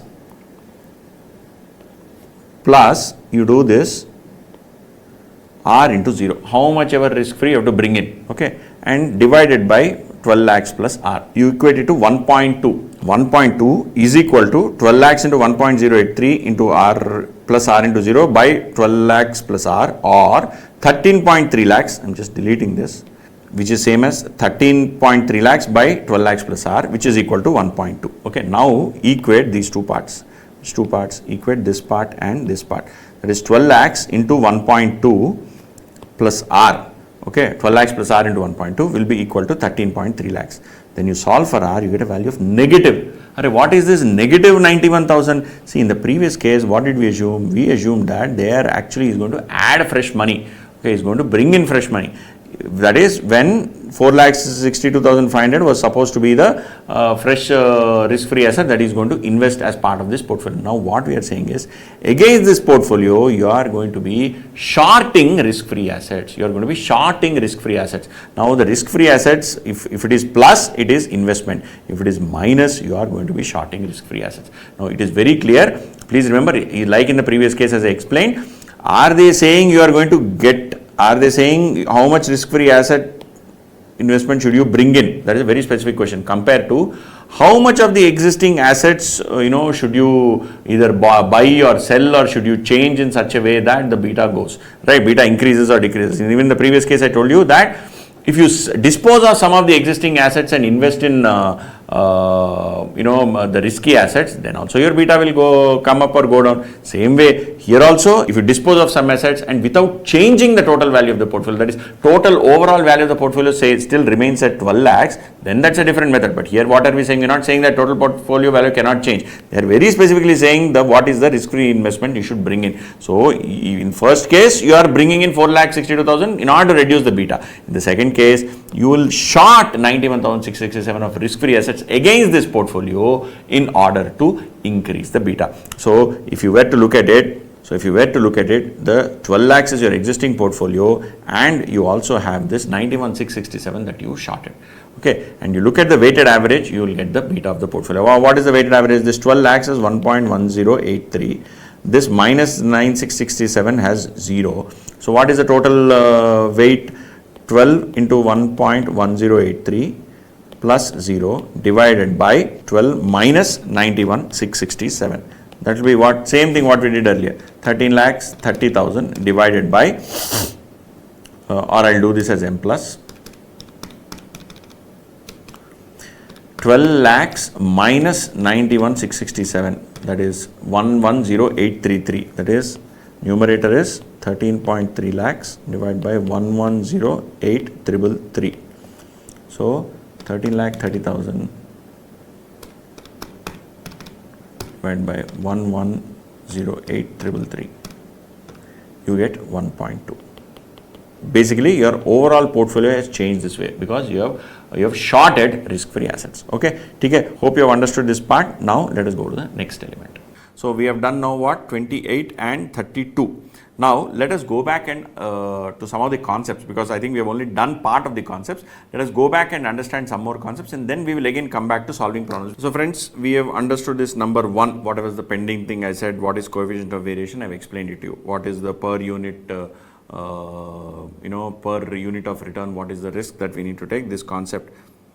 That is, what is coefficient of variation when you are comparing two portfolios which have similar return but different standard deviations or slightly different standard deviation in returns. How do you evaluate that? We have discussed this. Now let us come to the next aspect which is pending, which is this critical line theory. We'll come back. This is number 3. This whole thing I said, increase in beta of the portfolio. This part I want to discuss. We just now solved this problem number 32. So when you wanted to increase the beta of the portfolio, what are the two things that I said? One, either you sell, if you already have risk-free assets, you can dispose some of them. Okay, that way the beta of the portfolio will increase because that particular risk-free assets are no longer there and that cash is invested in the market, so beta will automatically increase. Or the second one is what we have done, that is you bring in new cash. That is, you borrow and bring new cash and invest it in the market. Okay, that way also beta of portfolio will increase. What about decrease in beta of the portfolio? So if you have to decrease the beta of the portfolio, you sell off some securities and put that in cash. That is one way. Or you change the portfolio component in such a way that you add some risk-free assets to the portfolio. That is, you take some new cash that you have lying somewhere and add that in risk-free assets as part of this portfolio, and you reduce the beta of the portfolio. These are two ways, which is what I discussed in problem number 32. Next, we have these concepts. I'll come back again to critical line theory. We'll come back to that. These are the concepts I want to teach you. So portfolio beta computation, what we just discussed. Risk-free assets have an impact in denominator but zero impact on numerator. That is what I was telling you, as their beta is 0. Example, beta of equity stock of 1 lakh is equal to 1.2 and risk-free assets is 1.4 lakhs. Then portfolio beta is 1.2 into 1 lakhs plus 0 into 1.4 divided by 2.4 lakhs. That is, denominator may you add both these, but in numerator only this has an impact, right? So numerator only 1.2 has an impact, whereas denominator has impact of both the values. So you get some beta as 0.5. On the contrary, futures contract. So now here, not only I am talking about risk-free asset, I am saying how do you do this with futures, because this kind of question is asked sometimes in portfolio management, sometimes even in derivatives chapter. How do you increase the beta of a portfolio? By bringing in or doing something with a futures contract. So if you look at a futures contract have impact on numerator but no impact on denominator, because in case of a futures contract, it is just a contract. The contract has no value as on that date, but the contract is for a futures of the index, and the index has beta of 1. So the futures contracts will have beta but will not have the value to the contract, whereas in case of risk-free asset has value to the asset but there is no beta to the asset. So how does this happen? Same, beta of equity stock of 1 lakh is 1.2. Nifty future is 3 lakh. You have 3 lakhs of Nifty future. So what is the weighted average beta? You have 1.2, which is a equity stock, into 1 lakh plus 1 into 3 lakh. Why 1 into 3 lakhs? Because the Nifty contracts you have worth of 3 lakhs. So in numerator, you will multiply it with 1 for the 3 lakhs. But in denominator, the Nifty contract has no value, because the contract per se does not have any value on the date of entering. So 1 lakh, same 1 lakh, whatever is there in equity stock is used denominator, and you get a portfolio beta of 4.2. So please remember this distinction of portfolio beta versus portfolio beta using risk-free assets versus portfolio beta using your futures contract. Finish this also. Now, there is one more point I want to highlight to you. I said we will discuss about beta, but again, let us come back to beta. But first, there is one point. I told you beta is sensitivity. In exceptional cases in the questions where no other information is available, you can compute beta as change in security return divided by change in market return. See, ideally they give beta, or they give you this covariance, variance and all of that. All of those are not given, but just they say there are 1 or 2 questions in the exam. So stock A and market. Stock A is 7%, market is 15% return. Stock B is -5, market is -10%. Now please tell me what is the beta. So then what you do is change in the stock return. So it has moved from -5 to 7. Okay, the change is 12. This has moved from -10 to 15. The change is 25. So 12 by 25. 12 by 25 comes to what? 0.48. So beta is 0.48. That is how you can find out. Okay, this is exceptional cases, not always. If other data is available in the question, please use the other data. Okay, then we have discussed this. Then I had to come to this one, number 6, asset beta. So we have this one more concept called asset beta. Asset beta means beta of assets of a company.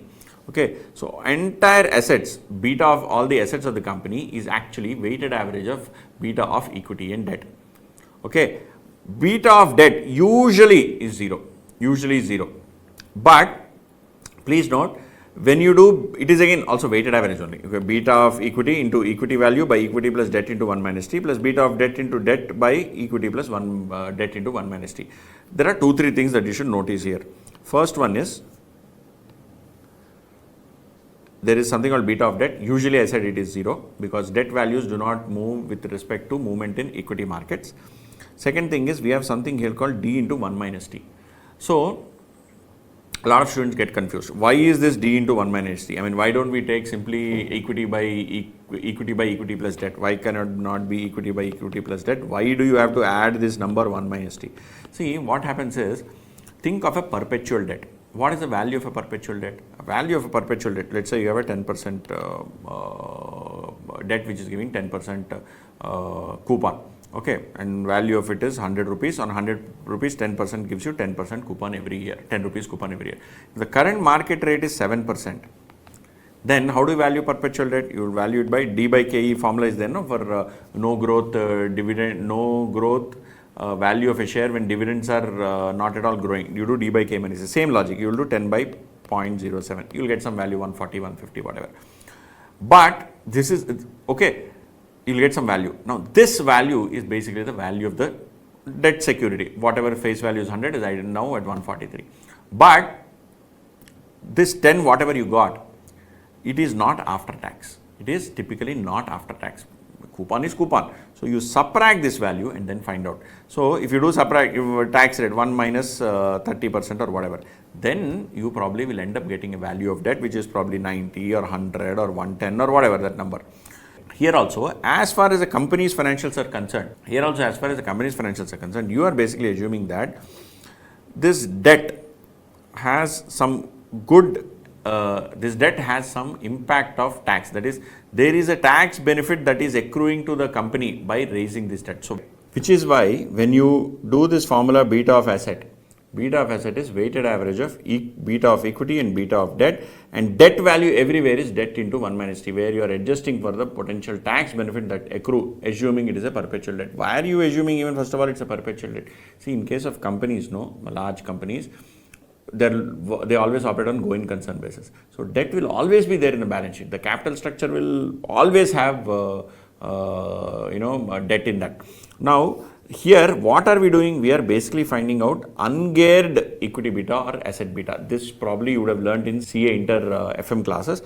This is beta of assets is an asset beta or unlevered beta, and beta of equity is geared or levered beta, and beta of debt usually 0, equity is E, D is debt, T is the tax rate.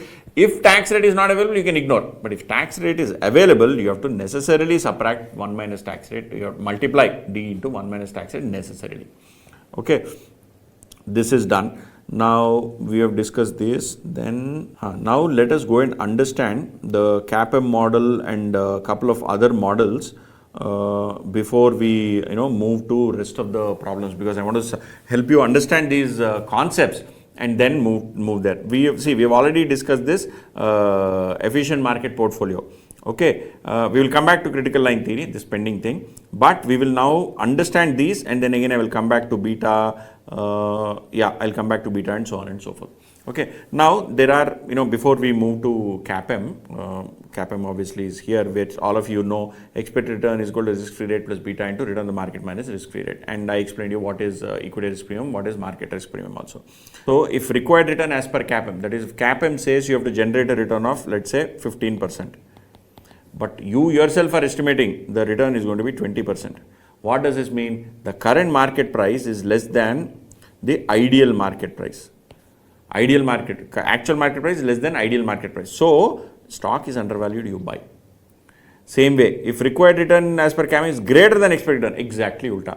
That is the actual market price is greater than ideal market price, those stock is overvalued, sell. Then required return is equal to CAPM, then actual market price and ideal market price both are same, it is correctly valued, hold. Now this is broadly how problems are asked. No, but what exactly is CAPM? CAPM is underlying certain assumptions. That is, markets are efficient and capital markets are in some equilibrium. Everybody has some rational investment goals. All assets are divisible and liquid. That is, every asset can be split into multiple parts. Investors are risk averse and sometimes risk seeking. Generally they are risk averse. Sometimes they want risk where they want return. They are rational, same risk, prefer investments with higher returns. That is, they are rational. If you are giving certain risk with certain returns, for same return, they want lower risk, or for same risk, they want higher returns. Borrowing and investing at RF freely. That is, investing and borrowing both are possible at risk-free rate, and no commission, brokerage taxes or bankruptcy or insolvency. There is nothing. So basically, it's a one perfect world, imaginary perfect world in which this CAPM works. Right. Now, why are we discussing about this CAPM? In this CAPM, we have, see, RF is risk-free rate, all of us know. What is this beta? What is this whole concept of beta? See, beta, I initially explained to you as what? Beta is this formula, or covariance by market variance, or I gave this other formula, n sigma xy minus sigma xy by n sigma xy square minus sigma y whole square. All these I told you. But what are these? What do you mean by beta? See, and again I gave one more explanation also. It is the sensitivity of change in price of the stock due to change in price, change in value of the market. That also I gave. But even then, more statistically, what does beta mean? So now what exactly is beta? I said, you take as beta as slope of the line. Now let me explain this in slightly greater depth. Okay, alpha is intercept, beta is slope, E is error term. Let me explain this. So I'm sure you guys would remember your regression, least square regression that you learned in probably class 10, 11, 12 or in your undergrad or wherever. If not, I'll do a small, very, very brief refresher. Don't worry about it. What we are basically saying is, let's say you plot a graph where you have a return of the market on one side and return of the security on one side. So let's say return of the market, return of the security. This is x1, x2, x3, x4. Return of the security, or this is return of security, this is return of the market. Market is y1, y2, y3, y4. Market is y, security is x. So you plot these lines. When market return is x1, return is y1 of security is y1. Market is x2, market is y2, security is x2. Like that you plot multiple dots where you are plotting market return and security return. Now you try and fit a line in between. Which is here, such that the residuals, these residuals, right, the distance, perpendicular distance between any point and the line, okay, these residuals, okay, there are multiple points like this all over, but you are fitting one single line, okay. These lines, the sum of squares of lines, perpendicular lines, is least when you fit a line like this. Okay, so what basically you are saying is, if market return is 10%, my security is 12%. How am I saying that? I am saying based on this line, if I put in a line, see, in reality when market is 10, the security may be 14, I don't know, but I have fit a line as per which what happens is, I am trying to estimate, I am trying to arrive at an equation for the linkage between market return and security return. I am trying to arrive at a linkage. Now the linkage is not 100% perfect, but how much perfect is it? It is perfection to the extent of all the values of all the perpendicular lines that you have. The perpendicular lines are what? Distance between here to this point, right? This line, you will fit in such a line, or you will fit a line in such a way that the distance, sum of squares of distances is the least. So this particular regression is called least square regression. It's called LSR. People use different terminology. Now what is the advantage of this? See, when you fit a line like this, if you guys remember, for equation of a line is y is equal to mx plus c, which is m is slope, x is x variable, this is basically is the independent variable, and this is the dependent variable. Dependent is return of the stock is equal to slope into return of the market plus some intercept. This is that intercept. This is the intercept. What is intercept? This portion is the intercept. This is the slope. This slope is basically the beta. This is what we are referring to as beta. Now there are two ways to look at it. Okay, we can plot two lines, okay, or two graphs. Here you put RM, here you put RS, or here you put RM minus RF, risk-free rate, and RS minus risk-free rate. You subtract the risk-free rate from both, or you show both of them without the subtraction.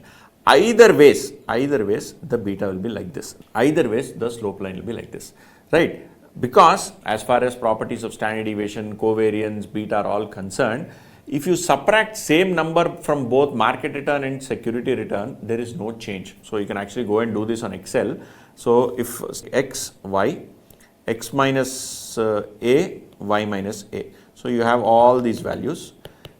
This value is, this is x1, this is x1 minus a, this is y1, this is y1 minus a, this is x2, y2, x2 minus a, y2 minus a. If you compute the standard deviation of this and this, it will be same. If you compute the standard deviation, covariance, and then compute beta, what is beta? Beta is equal to R standard deviation of security by standard deviation of the market, or covariance of security and market by variance of market. Correct? We saw this formulae just few slides ago. Where was this? Here. R correlation, standard deviation of security by standard deviation of the market, or covariance of both and divided by the variance of the market, and here R is correlation. So all these numbers, none of these are subject to change when you subtract a value. Why am I saying all this? Why am I going into this whole story of this part? As far as beta in concept of finance and in this particular chapter is concerned, beta refers to this slope, okay, this slope value. Now, whether it is single index sharp model or CAPM, beta is the same. Whether it is single index model, with sharp single index model or CAPM, beta is the same. What is CAPM formula? CAPM formula all of us know, return of a security is equal to risk-free rate plus beta into return of the market minus risk-free rate. This beta, what you use here in CAPM, and the beta in the single index model, what you use return of the security is equal to alpha plus beta into RM plus error. These both are same as far as the way they are computed is same. Why am I telling all of this? You will understand when I explain to you certain characteristics of CAPM and certain characteristics of the single index model. So now, having understood what is the concept of beta, let us go and look at CAPM, and I will also show you some related models. Okay, then we'll come back to single index or sharp model. Right. First, let us look at CAPM. Security, whenever they use the word security market line, they are referring to CAPM. When we are talking about security market line, we are referring to CAPM. Now, if you see this, CAPM, we are dealing with beta. So, CAPM model, RM is equal to, RS is equal to RF plus beta into MRP. It is about beta. It is about systematic risk. Beta refers to the systematic risk component. Beta refers to the systematic risk component of a security. That is, if the security, we discussed initially that there are two kinds of risk, systematic and unsystematic risk. Systematic risk does not, you cannot diversify. Unsystematic risk you can diversify. I explained all of this, right? So this systematic risk is represented by beta, and this unsystematic risk can be diversified. So CAPM compensates you for systematic risk. So if you see here, if you were to plot a line or if you were to plot some data where you take on x-axis the beta and on the y-axis the expected return, right? Then expected return of a portfolio, expected return of a portfolio and beta. What you will see is you can draw a line from here to here. There is a risk-free rate that you will earn if beta is 0. What is beta 0 means? A portfolio which has 0 beta means what? It is a portfolio of risk-free assets, because basically government bonds or debt which is not linked to your market returns, equity market returns. So a portfolio that has 0 beta has earns risk-free return. As you move higher, as beta becomes 1, as per the CAPM model, you earn a premium. Over the risk-free rate. So when RS is equal to RF plus beta into RM minus RF, correct? So when beta is 1, what happens to this formula? Beta is 1, RM minus RF. So 1 into RM minus RF is RM minus RF. So RF get cancelled. Return of the security is equal to return of the market. So for a security which has beta as 1, the return is the return of the market. Okay, when beta increases, obviously the premium that you get, that is market risk premium what you get, multiplied by the beta will have an impact on the return of the security. So at this point, there is a point here where beta is equal to 1, you basically earn the market return. This line which goes from risk-free rate to the market return and moves further, where basically as beta is increasing, the return of the portfolio, return of the asset, return of a stock, return of of any particular security is increasing. This line is called security market line. So when you refer to a security market line, you are referring to CAPM, and you are referring to the fact that you have this this particular line is is arrived at by plotting beta on one axis and expected return on the other axis. So expected return is risk-free rate plus standard deviation of plus covariance of security with the market and variance of the market into RM minus RF, which is basically what this is. Expected return is this formula. Okay, this is what is the CAPM formula. This is what is SML. So please note, in questions they ask, please, what is the security market line for this particular stock? Then you have to say return of the stock is equal to risk-free rate plus beta into, and whatever is the beta value, into return of the market minus risk-free rate. You have to actually depict that. You have to write that in the as an answer to your solution. So you have to basically write this formula and substitute each of the values of the formula below that and say this is the security market line. That this kind of questions have been asked. Now this is an SML. What is this SCL, security characteristic line? We have another line called security characteristic line, which also has same beta linkage. So in a security characteristic line, You draw the same kind of, x-axis, y-axis. In x-axis, you put RM minus RF. In y-axis, you put RS minus RF. That is, securities excess returns over risk-free rate. You regress it with markets excess returns over risk-free rate. Then you again plot a line like this. Slope of this line is beta. So, in an asset characteristic line, the slope of this line is beta. So, in both cases, here beta is the slope, here beta is the slope. But in this particular security characteristic line, you are, see, and I also told you, whether you take, what did I tell you here? Whether you do this x1, x2, x3 or x1 minus a, x2 minus a, x3 minus a and y1, y2, y3, y1 minus a, y2 minus a, y3 minus a, when you regress x and y, when you subtract a standard value, it does not change the overall beta computation. Same logic applies here. Beta whatever is here, say beta value is same, but you are looking at the equation of this line differently. This line you are seeing as RF plus beta into market risk premium. Here, instead of looking at this particular equation like this, you look at in a security characteristic line, which is basically your sharp single index model, sharp single index model, sharp model or sharp single index model. You basically are saying return of a security is alpha plus beta into RM.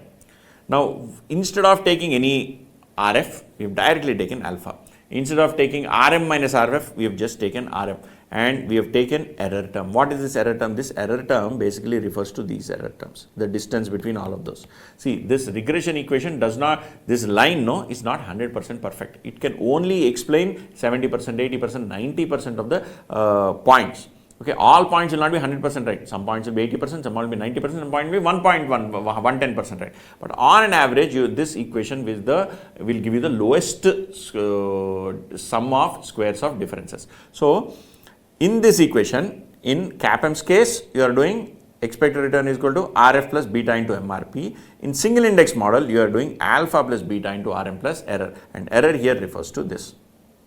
Okay, now in this model, expected risk of the stock. Now, this is return of a security. This is return. But what is the risk of this? This is return. But what is the risk of the stock? Risk of the stock is in a single index model, you divide the risk into two parts, systematic risk and unsystematic risk. Whereas in CAPM, you are only bothered about systematic risk because you are looking at beta. Whereas here, you are looking at standard deviation. Standard deviation is what? Both systematic and unsystematic. That is, all variations are all deviations, whereas beta is only deviation with respect to your market, okay, or with respect to systematic risk. So, whereas in case of a single index model, you are looking even at this error term. So, this error term represents the unsystematic risk. So, here it is beta square into market variance plus variance of the error terms. So, beta square into error of the market represents systematic risk. Variance of the error terms represent unsystematic risk. Beta square into market variance is systematic risk and variance of the error terms is unsystematic risk.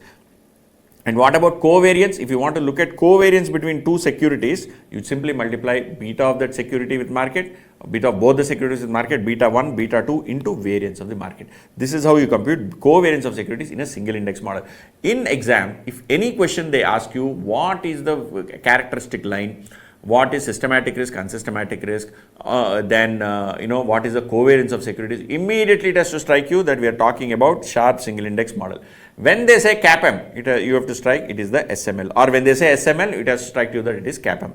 Okay, now in this, again, I've already explained this, what is return of a security, what is the intercept, this is the slope, this is the rate of the market return, and all of that. This is all very simple.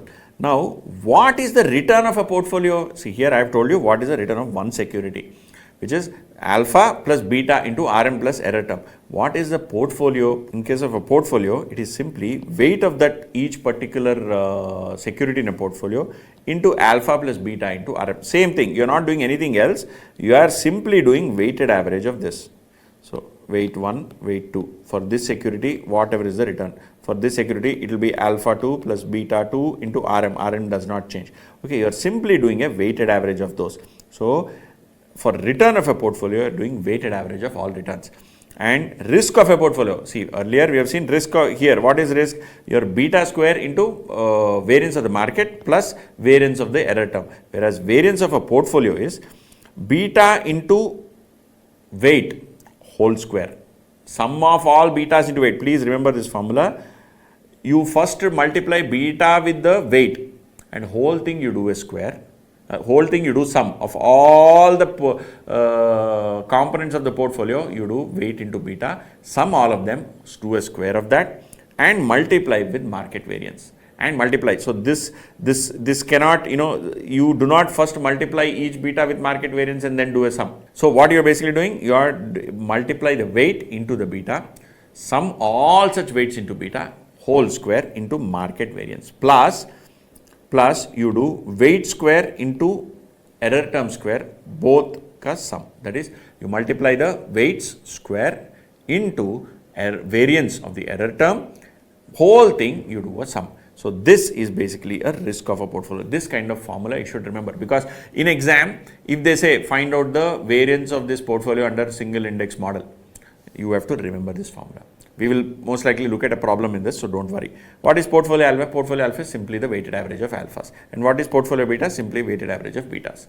Okay. Only complicated thing is risk of portfolio. Nothing else is complicated. Please don't go back to our original thing where we see that, A plus B plus C whole square, A plus B whole square. That is not under, that is for 1 security, 2 security, 3 securities, 4 securities, all that.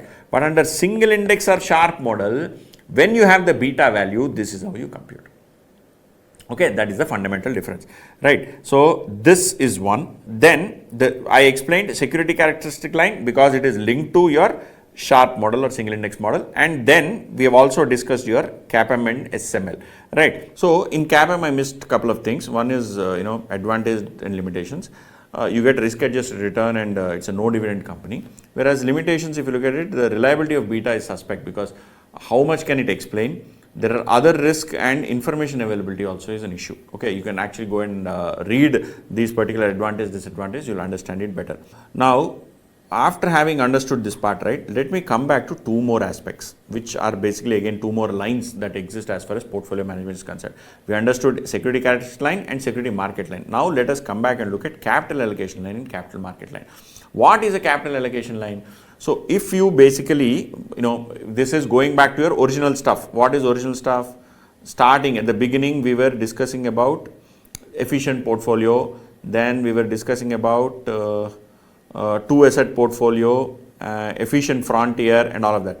Come back to that aspect. Come back to that aspect. I also showed you here one more thing. If you were to, indifference curve and efficient frontier, if there is a tangent and all of that, right? So come back to these concepts. And I wanted to discuss them specifically here because a lot of students get confused between what is SCL, SML, CAL, CML. Okay, which is why I put all of them together. I know going in slightly haphazard fashion, but it actually logically makes sense for people who get confused between them. Okay, so coming back to this, you have something called as a capital allocation line. What is a capital allocation line? In a capital allocation line, you plot standard deviation on x-axis and returns on y-axis for a set of portfolios. So capital allocation line for, let us say, one security A, B or C, you draw three capital allocation lines. What do these capital allocations line do? Basically, they are saying, if the standard deviation, if the risk increases, why will the risk of a portfolio increase? Because you can also do borrowing and lending portfolio. That is, you can put some money, borrow some money from market and put that in a stock, right? Or put that in a portfolio. So initially, if the standard deviation is zero, that is, if the portfolio has zero standard deviation, there is no variation, then you obviously earn the risk-free rate. But different portfolios have different capital allocation line where you allocate some amount in a risky asset, some amount in a risk-free asset, so on and so forth. And you basically the standard deviation of that particular portfolio. So here let's take, you have different proportions of portfolio C. Here the risky asset is 10%, 20%, 30%, 40%, 50%, like that you can have different proportions of risky asset called C and different proportions of risk-free asset. Like that, as the standard deviation increases and what is the return that is getting increased. So risk and return both are increasing. So you plot these three lines where you plot the standard deviation of a particular portfolio with respect to its returns and also point indifference curves. So when you put the indifference curves and when you have these 3 or 4 capital allocation lines, or for different securities, the tangential points where these indifference curves touch the allocation lines for different securities or different securities capital allocation line, those are the portfolios which an investor would want to invest. So if I want, this particular return, okay, I am happy probably with this risk, okay, but if my there is another security which is for which the indifference point is at a different tangential to a different point, so you may want to choose a security with some proportion. So this again, as I said, each line represents some amount of risk-free asset and some amount of the actual portfolio. When the risk-free asset is 100%, the standard deviation is 0. As the risk-free asset becomes 0, then you get the exact value of the portfolio return, and when risk-free becomes minus, then the standard deviation continues to increase and the return also continues to increase. So there are different securities which have different lines which depict various returns for various proportions of risk-free and actual value of the actual proportion of the security. And these lines, when they intersect with indifference curve, you get basically a point at which the investor is most happy or most the optimal portfolio or the portfolio that the investor will want to choose. This kind of a line, right? This kind of a line, and this can be for any portfolio. It can be normal portfolio of stock A, stock B, stock C, or market itself, or anything like that.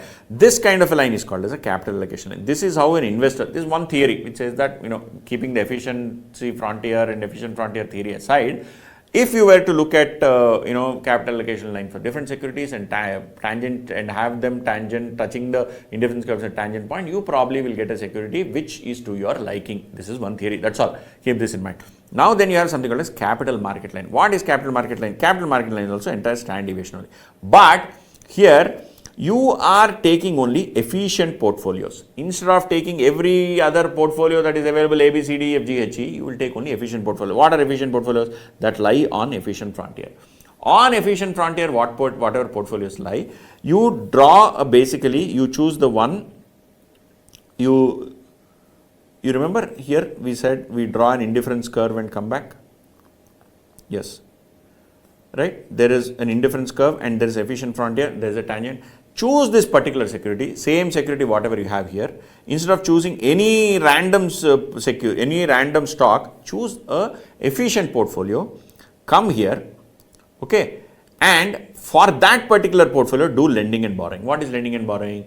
Lending means you put money in risk-free asset, that is you are lending to the government, so you are putting more in risk-free. And what happens when you have entire 100% in risk-free, your return is risk-free return, standard deviation is 0. But as you keep decreasing the risk-free asset and come to this point, efficient portfolio, right, where this is exactly the efficient portfolio, at that particular point, right, it is the entire 100% is in the optimal risky portfolio, which is the market portfolio. They say this efficient portfolio, when you draw and choose all these portfolios and you put a indifference curve and all of them do all of that, you ideally, and all investors have same expectations. So one of the key assumptions here is CML is a special case. All investors have same expectations. Such an optimal portfolio is market portfolio. So this portfolio, whatever we are saying, which is tangential, is basically the market portfolio. For that market portfolio, sometimes you don't invest entire money in market portfolio. Sometimes you borrow. That is, instead of buying bonds, you short sell a bond, get the money, put that also in market portfolio. So when you do that, your standard deviation also increase and your return also increases. So when you have a line that you draw, which basically talks about this return from RF as it moves forward, this particular kind of a line is called capital market line. So here, if I were to clean this up, in x-axis you put overall risk for both of them, okay, for CAL and CML. Y-axis you put return, okay.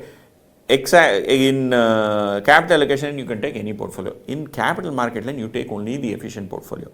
You can do lending and borrowing activities in both of them. In tangency here, for capital allocation line you do with indifference curve. For capital market line, you figure out the market portfolio and do a tangent for that with the capital market line. That is efficient frontier, which basically has one portfolio, which is the market portfolio. For that market portfolio, you are basically drawing a line which has, so in this you choose all efficient portfolios and efficient frontier. You draw the capital market line for the market portfolio, because all investors have same expectations. Wherever there is a tangent, that is the point where 100% is in the market portfolio and you move higher up, you are in a borrowing portfolio, you move lower, you are in a lending portfolio.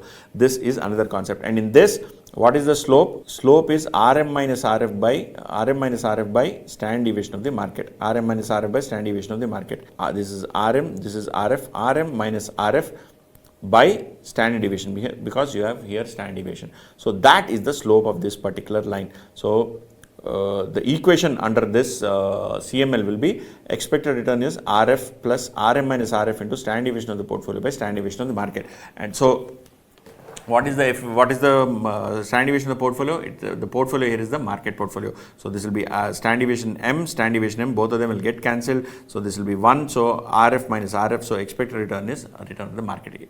Okay, this is second theory. Okay, then you have of course the characteristic line and the market line, both of which are talking about beta. Okay. It is important for you to understand when they say what is SCL, you need to know what it is. When they say CAL, you need to know what it is. Okay, because if one small question comes in MCQs, gone.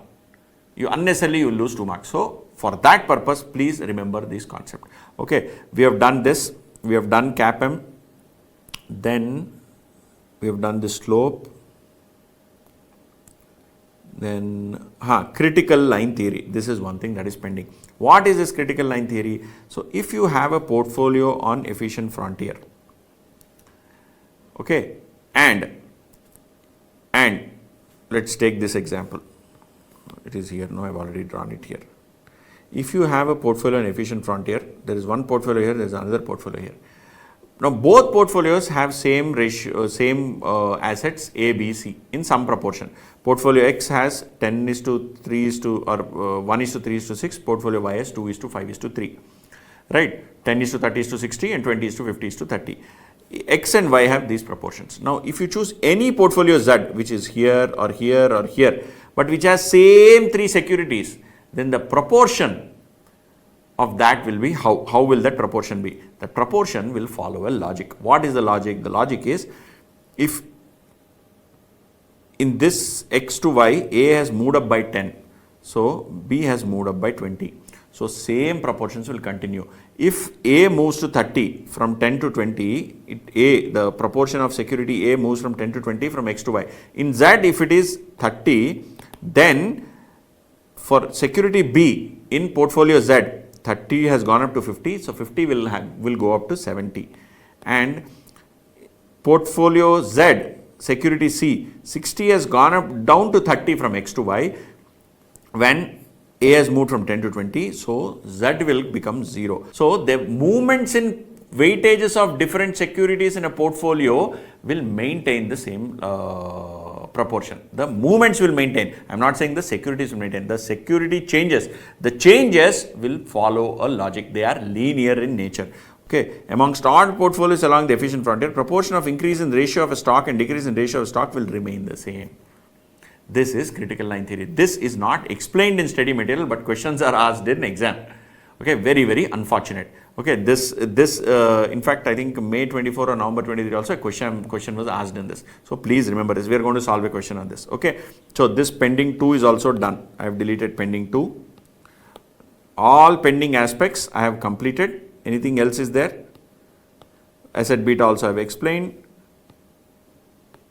This beta sensitivity also I have explained. Here slope also I have explained. What is slope? This part also by linking it with the single index model I have explained. Now this is number 8. What is number 8? Return due to manager skill. Now here we learned, what did we learn? That if required return as per CAPM is less than expected return, then stock is undervalued buy. Okay. Now if one were to see nifty returns, and a stock is also generating returns, okay, or a portfolio is generating returns. Now, portfolio return and nifty return, there is some correlation because of beta. So, when you try to evaluate the portfolio, saying how much of the return is due to beta, how much of the return is due to because some aspect of security selection, that is unsystematic return related to unsystematic risk. Okay, how do you do that? That you using this logic. Logic is return due to higher risk and return due to manager skill. What is higher risk? Risk is whatever is your CAPM return, if let's say CAPM return says your beta is 1.5, so because of beta being 1.5, your portfolio is generating a return of 18%, whereas market return is only 10%. Okay, so the difference between these two, market return versus your portfolio return as per CAPM. Why? Because you have beta of 1.5 is 8%. This is the return due to higher risk. Because of the higher risk, and please note this is CAPM, this is not real actual return. Actual return may be something else. Because of CAPM, because when you input all the data into CAPM and you look at market, the difference between those two is return due to higher amount of risk. But what is due to manager skill? See, I have a portfolio which generates actual return is 10%. As per CAPM, it is supposed to generate 6.5% return. Market return is 6%. Now, how is this CAPM return arrived at? Risk-free plus beta into MRP. Okay, let's take risk-free rate is 5%. 5% plus, let's say it has a beta of 1.5. 5% plus 6 minus 5. Okay, 5% plus 1.5 into 1, which is 6.5. So, as per CAPM, let us say it is supposed to generate 6.5%. Market is generating 6, as per CAPM it is generating 6.5 based on current market rate. So, this difference between these two of 0.5 is higher beta, that is higher risk. Whereas, this is ideal. Actually, in reality, this particular stock, despite having 1.5 beta, generated a 10% return. This 10% return minus 6.5, 10% return minus 6.5, this basically is what you learn separately, a concept called alpha, Jensen's alpha. This is due to manager skill. Manager skill, actual return minus CAPM return. So, that is skill element, whereas risk is CAPM minus market.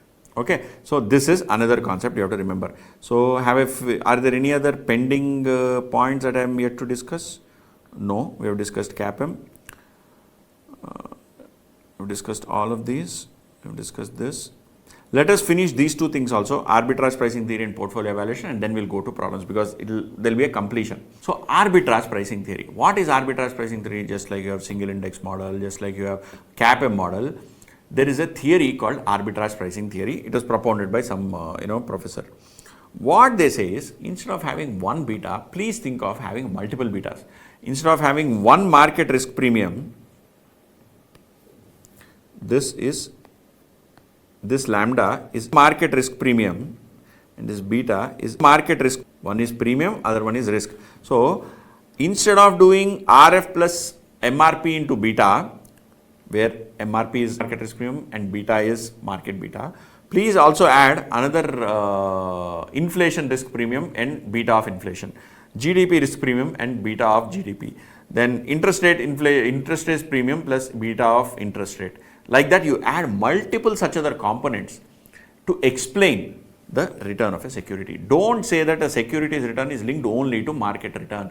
There are so many other factors which can be used to explain its return. Try and do a regression, whatever. So, this is called multivariate regression. So, you have multiple variables. You are trying to arrive at the return of a stock by trying to regress its return with multiple variables or trying to find out the linkage of its returns to returns of multiple variables. So, this is one particular formula, arbitrage pricing theory. You are going to get problems. You will understand is better when we solve a problem. Then, same thing, when you have, if you don't have this risk premium method, you can also look at another way, which is, instead of directly considering lambda, consider actual value minus expected value. So, where lambda is risk premium for factors for so on and so forth, AV minus EV is the surprise factor due to change in value of factor. That is, if you don't have risk premiums, you can also do it another way, which is actual value of GDP minus what was the expected value of GDP, actual value of inflation minus expected value of inflation. Like that, you can take you can take the surprise element and then based on those surprise elements also you can do a regression and compute the beta. So in exam you will be given these questions. Nowhere will they ask you to do any regression. They will give you the beta values, they will give you the actual values, they will give you the surprise values, and you are supposed to find out the return of the security. Again, this question, as I said, was asked sometime in May 24 or November 23. Right. This is something that I want you to remember, arbitrage pricing theory. Then we have portfolio evaluation. This is a super simple concept. And again, in our material, at least as far as CA is concerned, there is no deep understanding of Sharpe ratio and Trenner ratio and all of that. They just give the formula and they say do. What is Sharpe ratio? Sharpe ratio starts with S, so it refers to standard deviation. Trenner ratio starts with T, so it has beta component. What am I referring to here? You are evaluating a portfolio. How good has my portfolio performed? So if I want to compare my portfolio A with portfolio B, what I will do is, for portfolio A, what is the portfolio return minus the risk-free return by standard deviation? So my portfolio, how much return is generated minus risk-free rate divided by the standard deviation. Then for a Trenner ratio is, instead of taking standard deviation, I will take beta. So I will compare for two portfolios. Let's say there is portfolio A, portfolio B. Okay, standard deviation is 10%, 11%. Beta is 1.1, 2.1. Okay, return of the portfolio is 20%, 17%. Risk-free rate is 5%, 5%. So what I will do, for Sharpe ratio, I will do return of the portfolio 20 minus 5 divided by standard deviation, which is 10. Then here I will do 17 minus 5 divided by 11. So which one has better ratio? 20 minus 5 by 10, this is 15 by 10, this is 1.5. 17 minus 5 is 12, 12 by 11 is 1.09 or 1 or something like that. So Sharpe ratio, whichever is higher, that is per unit of risk, which is giving more excess return. Here the risk is complete risk, here it is market risk. In Trenner ratio, you are looking only at market risk. So that is, this is Sharpe ratio. What will be Trenner ratio? 20 minus 5 by 1.1, 17 minus 5 by 2.1. So 20 minus 5 is 15, 15 by 1.1 probably will be some 13 or something like that. And 17 minus 5 is 12, 12 by 2.1 is some 6. So in Sharpe ratio, this has 1.5.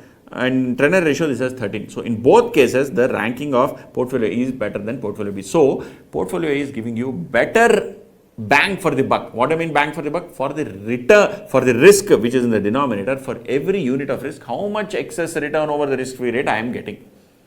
If you are given the actual values, use the actual values. If you are given, see, for a past performance of a portfolio, you will take actual values of period.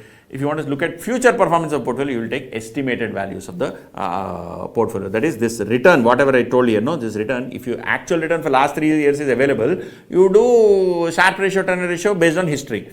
If you have projections of return of portfolio for next 1 year or 2 years, you do this Sharpe ratio, Trenner ratio for future values. Okay, whether it will be correct or not, only future will tell. But typically, you do this for past. Okay. Then you have something called Jensen alpha. Jensen alpha was just telling you manager skill, that is actual return minus expected return as per CAPM. What is the return of the portfolio minus risk-free rate plus beta into return of the market minus risk-free rate. This is CAPM model. So this Jensen alpha is the equation, is simply the actual return minus expected return. Very, very simple. Higher the ratio, better the portfolio. Higher the alpha, better the performance of the manager. Okay, so to this extent, we have completed, we have understood everything. We have understood various curves, various lines. Then we have understood CAPM, we have understood beta. I have explained you related allied concepts. We have discussed about critical line theory, so on and so forth. Now let us go and solve problems. We have done till problems, I think, till 28 and 32. Now let us go and look at question number 52, which is from APT. Okay, APT is arbitrage pricing theory. We've just learnt about it. Okay, let's go to question number 52. Before we go to the problem, there is one thing I want to tell you, which is about ignore. Okay, there's this entire concept called Sharpe's optimal portfolio. Okay, this is a huge concept. I solved this problem in the class. What problem they gave in the study material, that problem itself took me an hour to solve. Okay, and I took one more problem from somewhere in the, I think some IIT Kanpur or some place where I picked up a problem and solved it. That also took 1.5 hours. So if this kind of a question comes in exam, anything related to this concept, please don't solve it. The reason is, first of all, the solution is complicated. Formula is very, very confusing, and it has never come in the exam. And the problem is, you are going to waste a lot of time trying to solve this one question and ignore several other questions.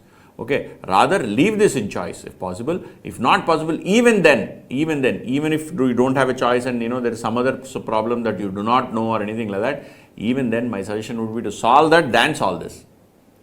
Okay, because this is just an absolute waste of time. I don't know why they have even included in the syllabus. So completely ignore this thing. Completely ignore this thing. I'm not even going to teach it in the revision session. It's just absolute waste of time. Okay, now after having discussed about what is waste of time, let us go to things that are not waste of time. But before we go there, I request all of you to like, share, subscribe to this video and our channel, follow us on various social media platforms like Instagram, LinkedIn, Facebook. I don't think any of you use Facebook, mostly your parents and grandparents use it, but nevertheless, we have a page there. If anybody is interested, follow that. But we're more active on LinkedIn, Twitter, Insta, and of course our own YouTube channel where you probably must be seeing this. And of course, always please reach out to us on our phone number that is given below, or you can reach out to us on forums, on our apps as well as website, where we are always available at just a click of a button. Okay, now let us move to next question number 52, and we will take up question on arbitrage pricing theory and then take some other questions. I'm not necessarily going in a order with respect to the questions. Okay, questions, I'm taken the order of P600 and I've chosen questions which are relevant, and then I'm going and solving those questions. Okay, and some questions are very, very simple. I'm not revising in this revision class because they are very, very simple. Okay, so let us move to question number 52, and 52 is a question on arbitrage pricing theory, APT.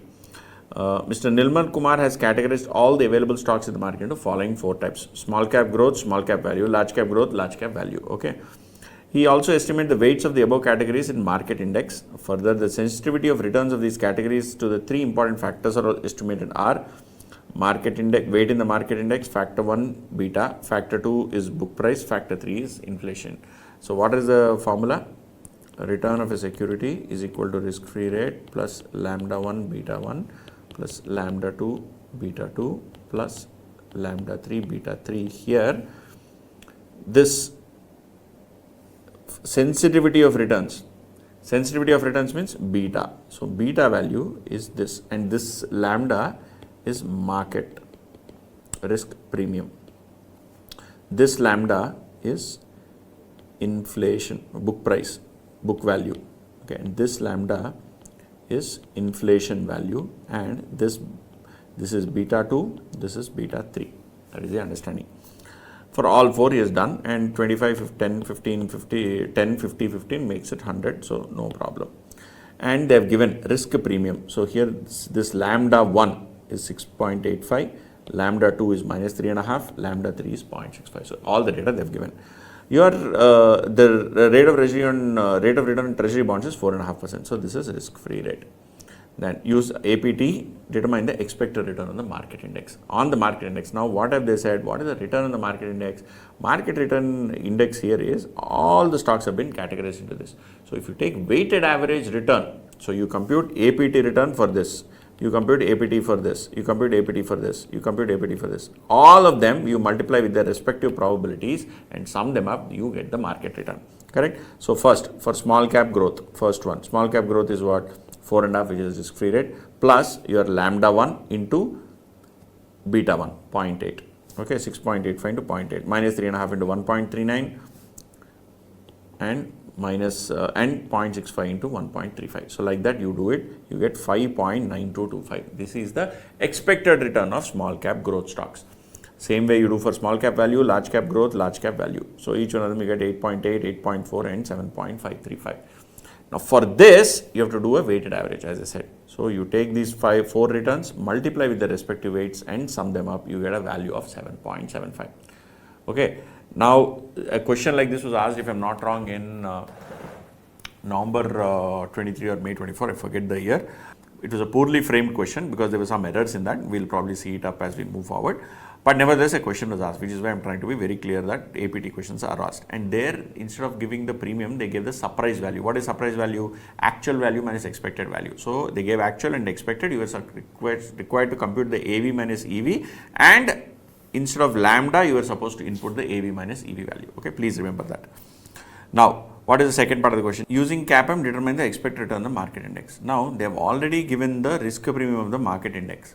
So you can directly use this number. So some of you may get it out, sir, but we computed here the expected return of the market, which is weighted average of returns. Arey Baba, but this expected return, whatever you have computed as 7.75 is as per APT. The expected return of the market or RM is not this. These both are not same. They both are not same. This is APT return of the market. That is very, very different from return of the market that you use or that you estimate based on CAPM. Okay, because you don't have return of the market, they've already given you the risk premium here. You can directly use the risk premium. What is the CAPM formula? RF plus MRP into beta. Now they have given beta with respect to market, 0.8, 0.9, so on and so forth, and they have given risk premium. So you directly multiply with those and add your 4.5% as risk-free rate. So RF plus beta into market risk premium, you get a weight. You get a return. Now this is the return for small cap stocks. This is the return for small cap stocks. What have they said? Use CAPM to determine the expected return on the market index. So they are not asking for each individual again. They are not asking for each individual grouping. They are asking for all of them together. So you compute the return for each grouping or each category or and multiply the weight and arrive at a sum total which is 11.35. So this 11.35 is very different from APT expected return, which is 7.535, which is 7.75. Okay, which is 7.75. So both of them are giving different numbers, and you cannot use this number to take that as RM and then say RM minus RF and all of that. You should not do that. The intent is not that. Okay, then what is the next question? He wants to construct a portfolio constituting only the small cap value, that is the number 2, and large cap growth, that is number 3. Target beta is 1. Determine the composition of his portfolio. This is a very weird thing. They are saying beta is 1, and what are the beta values that they have given? 0.9 and 1.165. 0.9 and 1.165. So the target beta has to be 1. What is the beta of a portfolio? Weighted average of betas. So 1.165 into G plus 1 minus G into 0.9, right? Large cap growth only, no, is equal to 1. Why? Weight of G, weight of 1 minus G, which is weight of small cap values, weight of 1 minus weight of G, right? Or large cap growth. So weight of large cap growth into beta of large cap growth plus 1 minus weight of large cap growth, which is equal to weight of small cap value into beta of small cap value, which is 0.9. You do this and solve for this, and this should be equivalent to 1. 0.9 into W1 plus 1.165 into 1 minus W1, same thing. So you get weight of 1, which is 0.9, which is small cap value, and this is large cap growth. So large cap growth is equal to 0.3774 and small cap value is 0.6225. See, you should not get confused, especially when they ask questions like this. You should not get confused. Okay, so we have now finished question number 52. We have done 5, 14, 28, 52. Now let us come to question number 55. 55 and 66. 55 and 66. Interesting question 55 first. The returns of stock A and market portfolio for 6 years are as follows. This is 6 years, return on stock A, return on market portfolio. We've been given data. You are required to determine characteristic line of A. What is characteristic line? SCL. I said SML is CAPM. SCL is expected return is equal to alpha plus beta into return of the market plus error term. Then systematic and unsystematic. Movement, I also said this, whenever they say systematic, unsystematic, or they use the word characteristic line, single index, sharp single index model. Sharp single index model. So what is systematic, unsystematic? You have to remember. That is, and they have said risk. They have not talked about return. They have asked about risk. So this is return, this is risk. So first you have to compute return. Return is a simpler one. Why am I saying return is a simpler one? Return, you only have to find out beta. Okay, I know you have to find out this alpha and beta and all of that will come there. But as far as the risk is concerned, it is an even more tedious process. Why? You have to find out systematic risk is beta square into variance market. Then unsystematic risk is equal to total risk minus this. So you have to compute total risk also, you have to compute beta also. So everywhere you have to do a bunch of things. Okay, so first let us see. We have this data A, 12, 15, so on and so forth. You get a total of 38. M, which is 8, 12, 11, minus 4, 9.5, minus 2, total of 34.5. Why am I adding up totals? Because sigma x, sigma y, those numbers are required. Now Now, what are we doing? First is we have to find out beta. Beta is the most the thing that you have to find out first. What are the formulae for beta? See, n sigma xy minus sigma x sigma y by n sigma y square minus sigma y whole square, or sigma xy minus n xy by sigma y square minus ny square. All these formulas will give same results. Don't worry about it. Sigma xy minus n sigma xy by sigma y square minus ny square. And y is market, x is your stock. What is the formula here? Sigma xy minus n x bar y bar by sigma y square minus n into square of y mean, okay, or n y bar square, okay. Now here y refers to market, so everywhere wherever there is y, it is market. So here it is not b, it is also m, and in some cases it is capital, it is uppercase, lowercase, all m's are same, okay. So what all do we have to find out? We have to find out stock into market, then stock mean into market mean, market square, okay, and then market mean whole square, okay. So you found out m square, sigma am is also done, m square is also done, and then you can directly find out a bar, b bar, which anyway you already have a value and sum of a and sum of m, and then you have sum of m square, okay, which you have already found out. So you can basically use this formula, or you can use the first formula also, n sigma xy minus sigma x sigma y by n sigma y square minus sigma y whole square. That also you can do, okay. So now what is sigma am? We have already computed 508, so that 508 comes here. Then n into a bar into m bar. A bar is what? This 38 by 6, m bar is 34.5 by 6. So you multiply 6 into n is count, so 6 into 6.3 into 5.75 divided by sigma m square. What is m square? We have already found out, 439. So 4 by 439.25 minus n into m bar whole square. What is m bar? M bar is this whole square, 6 into 5.75 whole square. So what is this?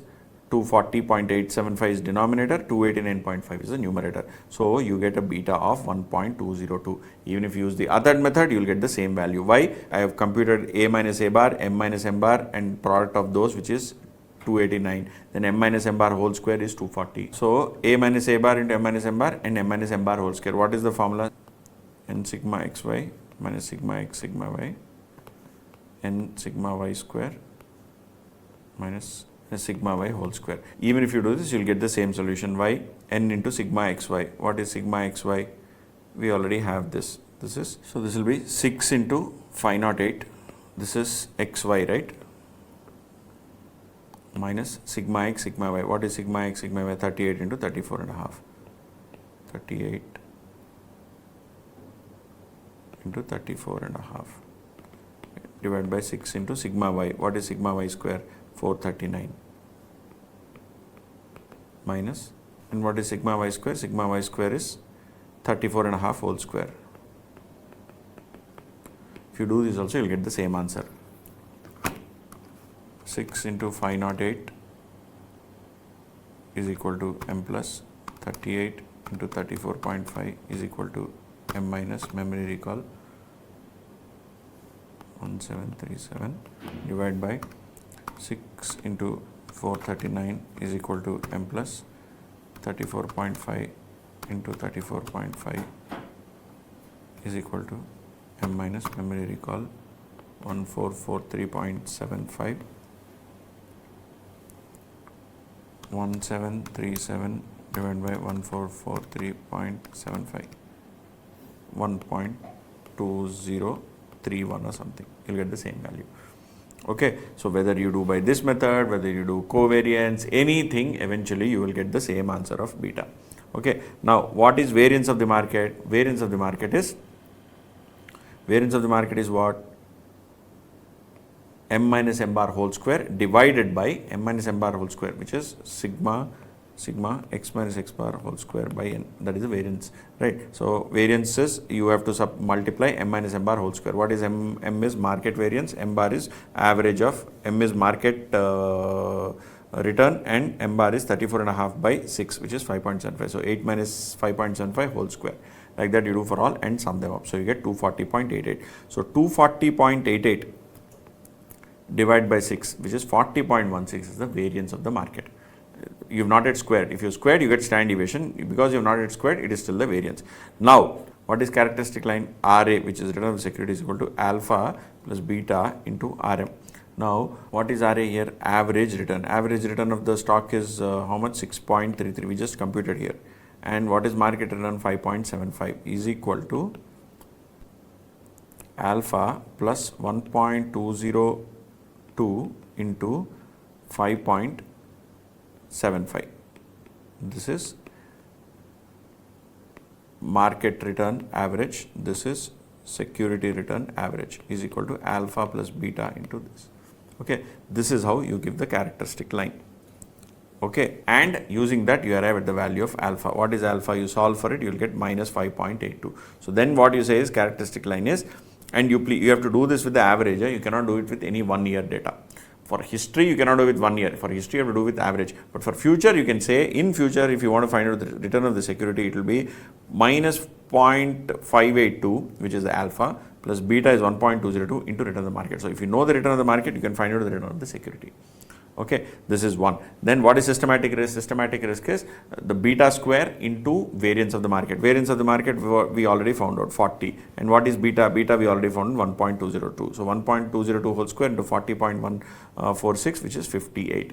Stock systematic variance is 58. Stock systematic risk is 58. But what is stock's total variance? Stock's total variance is A minus A bar whole square. Okay, so this is market total variance, but market total variance and is different from stock's variance, right? Stock's total variance. So stock's total risk is basically A minus A bar whole square. Okay, here we have got A minus A bar. You do square of this, square of this, square of this, square of this, square of this, and add them. You will get 497.33. So 497.33 divided by 6 will give you the variance of the stock. From this variance of the stock, you subtract the systematic risk of the stock, then you will get the unsystematic risk, which is 82 minus 58, which is 24. See, okay? So you see a lengthy problem. I have taken both methods of computing beta and all of that. I have done that. But even then, even if you ignore, probably 3-4 minutes away for that, just a simple characteristic line in what is systematic and unsystematic risk is such a long working. Especially when you have numbers like this, even if one number you make a mistake in the exam, the whole question is gone. So you have to be very, very careful when you solve these kind of questions. Okay, now let us move to the next one. We have solved 55. Next we have to go to 66. So friends, now let us look at the next question, question number 66. There are two mutual funds, namely D mutual fund and K mutual fund, each having closed-ended equity schemes. NAV as on 31st December 14 of equity schemes is 70.71 for D mutual fund, consisting of 99% equity and balance cash, and that of K mutual fund is 62.5, consisting of 96% equity and balance cash. Following is the other information. Sharpe ratio, tenor ratio, standard deviation for all three numbers for both the funds are given. Okay, what is Sharpe ratio? Return of the portfolio minus risk-free rate by beta, and this is Sharpe. Then tenor is return of the portfolio minus risk-free rate by, no, Sharpe is S. S stands for standard deviation. This is beta. T stands for, T is the mnemonic or easy way to remember. T stands for beta, S stands for SD. So Sharpe ratio is divided by SD and tenor ratio is divided by beta. Okay, there is no change in the portfolio in the next month, and average cost is ₹3 per unit for schemes of both the mutual funds. If share market goes down by 5% within a month, calculate the NAV after a month for scheme of both the mutual funds. For calculation, consider 12 months in a year, ignore the number of days in a particular month. Now, what have they said? What are you supposed to find out? Calculate NAV after a month for scheme of both the mutual funds. Now, cash value is going to be cash only. Okay, but the balance value of the equity will change, right? The equity value, which is 70.71, right? That is going to go down by how much we don't know. They've given the standard deviation value, they have not given the beta value. So how will you find out the beta value? So you use substitution, basically simple simultaneous equations, or I don't think even that much is required. Let us see what is the data that is given. Both of their NAV 70 and 62. Out of that, how much is equity? 99%, 96%. Cash is 1%, 4%. So how much is equity? Multiply 99% to 70, you get 70.0029. And here you get 60. Balancing figure is cash, 0.7071 and 2.5. Now what are they saying? Sharpe ratio is return the portfolio. Again, here it is a mutual fund minus risk-free rate by SD is given as 2. So RI minus RF by SD. What is SD? By 11.25 is equal to 2. So you can arrive at RI minus RF, or return on the portfolio minus risk-free rate, as 22.5. For which mutual fund? For DM mutual fund. Same way, okay, once you have arrived at it, you can substitute that in tenor ratio. What is tenor ratio? RP minus RF by beta. So you have this 22.5 as a numerator. Beta value you don't know. You have to find out beta. So divide by 15 is equal to beta. So beta is equal to 22.5 by 15, which is 1.5. Okay. Same way for K limit. Now you have done for one mutual fund, you have to do for the second one. RI minus RF by 5. Why are we doing by 5? Because that is a standard deviation. E is equal to your Sharpe ratio of 3.3. So RI minus RF will be 3.3 into 5, which is 16.5, and 16.5 is the numerator. Divide by beta will give you the tenor ratio of how much? Tenor ratio of 15. Both of them are same tenor ratio. So if you subdivide, you will get 1.1 as a tenor ratio. Here it should be 16.51 by 15. Okay. Yeah. So now both of their betas are available. If betas are available, what is the logic? If share market comes down by 5% within a month, calculate expected NAV for both the schemes. Beta is basically the sensitivity. So if market is going down by 5%, 5% into the beta will be the change in the value of that equity portfolio.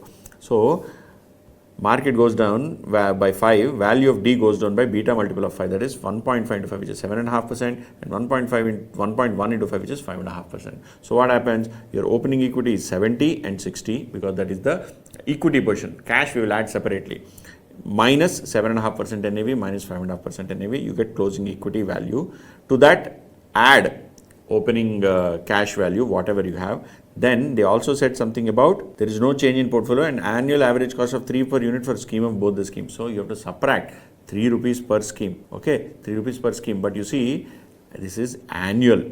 What is our thing? In 1 month. So you should not directly subtract 3. See what a nice twist. Small point. If you miss it, gone. This is why you have to read it very, very carefully. So 3 by 12 is 25 paisa. Right, so which is where subtracting 0.25, and you are basically arriving at this 64 plus 7.7 minus 0.25, you basically arrive at finally 65. 64 plus 70 paisa minus 25 paisa will make it 65.2098. Same way, 56 plus 2.5 rupees minus 0.25 rupees, which basically is 2.25. So you add these two, you get 58. Very, very nice and interesting question. So in fact, I think even this question, not this question, same way, but some similar question with Sharpe ratio and tenor ratio with simultaneous equation, basically this substitution method, this is called simultaneous equation. That question was asked in May 24 and November 23, one of those attempts again. Okay, so this is also an interesting question. This is question number 66, what we have solved. I'm just ticking it so that we have done with this. Next, we will go to question number 70. What is question number 70? See, this is the question I was saying, Sharpe's optimal portfolio, ignore karke. What should be optimum portfolio? You see, this is the formula. This is the formula. Do you want to remember this? I say no. Even if it comes in exam, ignore. You are actually, if it comes in exam, no, it is a benefit for you because you are saving 20-25 minutes of time which can you use in other questions. Because I know a lot of students keep saying that, sir, time is not sufficient. Okay, ignore this question and please utilize that in other questions. You will actually pass. Okay, see how big this is. Okay, same question, optimal portfolio. You have again 2-3 pages of solution. It's a basic nightmare, boss. I don't know why they give.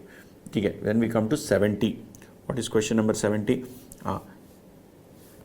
Equity of ABC Limited is 500 crores. Debt is 290 crores. Okay. Then printer division value is 64%, which has an asset beta of 1.44. Balance value is applied on space and consumable division, which has an asset beta of 1.40. ABCL has debt beta of 0.28. I told you debt beta, if they don't give, you can assume as 0, but in some cases they do give debt beta. Okay, I've been very specific when I was explaining the formula also. Now you are required to calculate the equity beta, ascertain equity beta if ABC decides to change debt equity position by raising further debt and buying back of equity to have its debt equity ratio is 1.5. Assume the present debt beta is 0.45 and any further fund size will have a beta of 0.5. We will come to that later, second part of the question later. First, let us look at the first part. What is the formula? Formula is simple weighted average. Equity by equity plus debt into 1 minus T. Have they given tax? If they have not given, ignore. Okay, plus into beta of equity plus beta of debt into debt into 1 minus t divided by equity plus d into 1 minus t. This is the formula. This gives you beta of the asset. What have they given? They've given 500 crores as equity, 290 crores as debt. So total is 790. There is no tax anyway. So denominator is 790. That is clear. Okay. Then they have said printer division value is attributable to 64%, which is an asset beta. So printer division has, so again, not only is this debt and equity, the asset beta is different for each of the divisions. Okay, so asset beta for division A is 1.55 and other division is 1.4. So 64% into 1.55 plus 36% into 1.4 is basically the overall asset beta of this particular company. That is what we do, right? Yeah, see, 64% into 1.55 plus 36 into 1.4, you basically get 1.496 weighted average. This is the weighted average asset beta. Now, asset beta is equal to this. So, this 1.496. 1.496 is equal to this. Now, you are supposed to compute the equity beta. How are you supposed to compute the equity beta? Because they have already given you the debt beta. Debt beta is 0.28. So, it is super simple. So, if you look at this particular formula, 1.496 is equal to equity by debt plus equity into beta of equity. Beta of equity is to be found out, plus debt by equity plus debt into beta of debt. Beta of debt they have already given us 0.28. So, 500 by 790 into beta of equity plus 290 by 790 into 0.28 is equal to 1.496. You solve it, you get equity beta as 2.2013. Okay, it's a very simple solution. Okay, there's nothing fancy about it. Then now let us come to the second part. Again, you have to find out equity beta. If ABC decides to change its debt equity ratio by raising further debt and buying back equity to have its debt equity ratio at 1.5. So this is a simple question. Currently equity is 500, debt is 290. You are now going to add some number and subtract some number.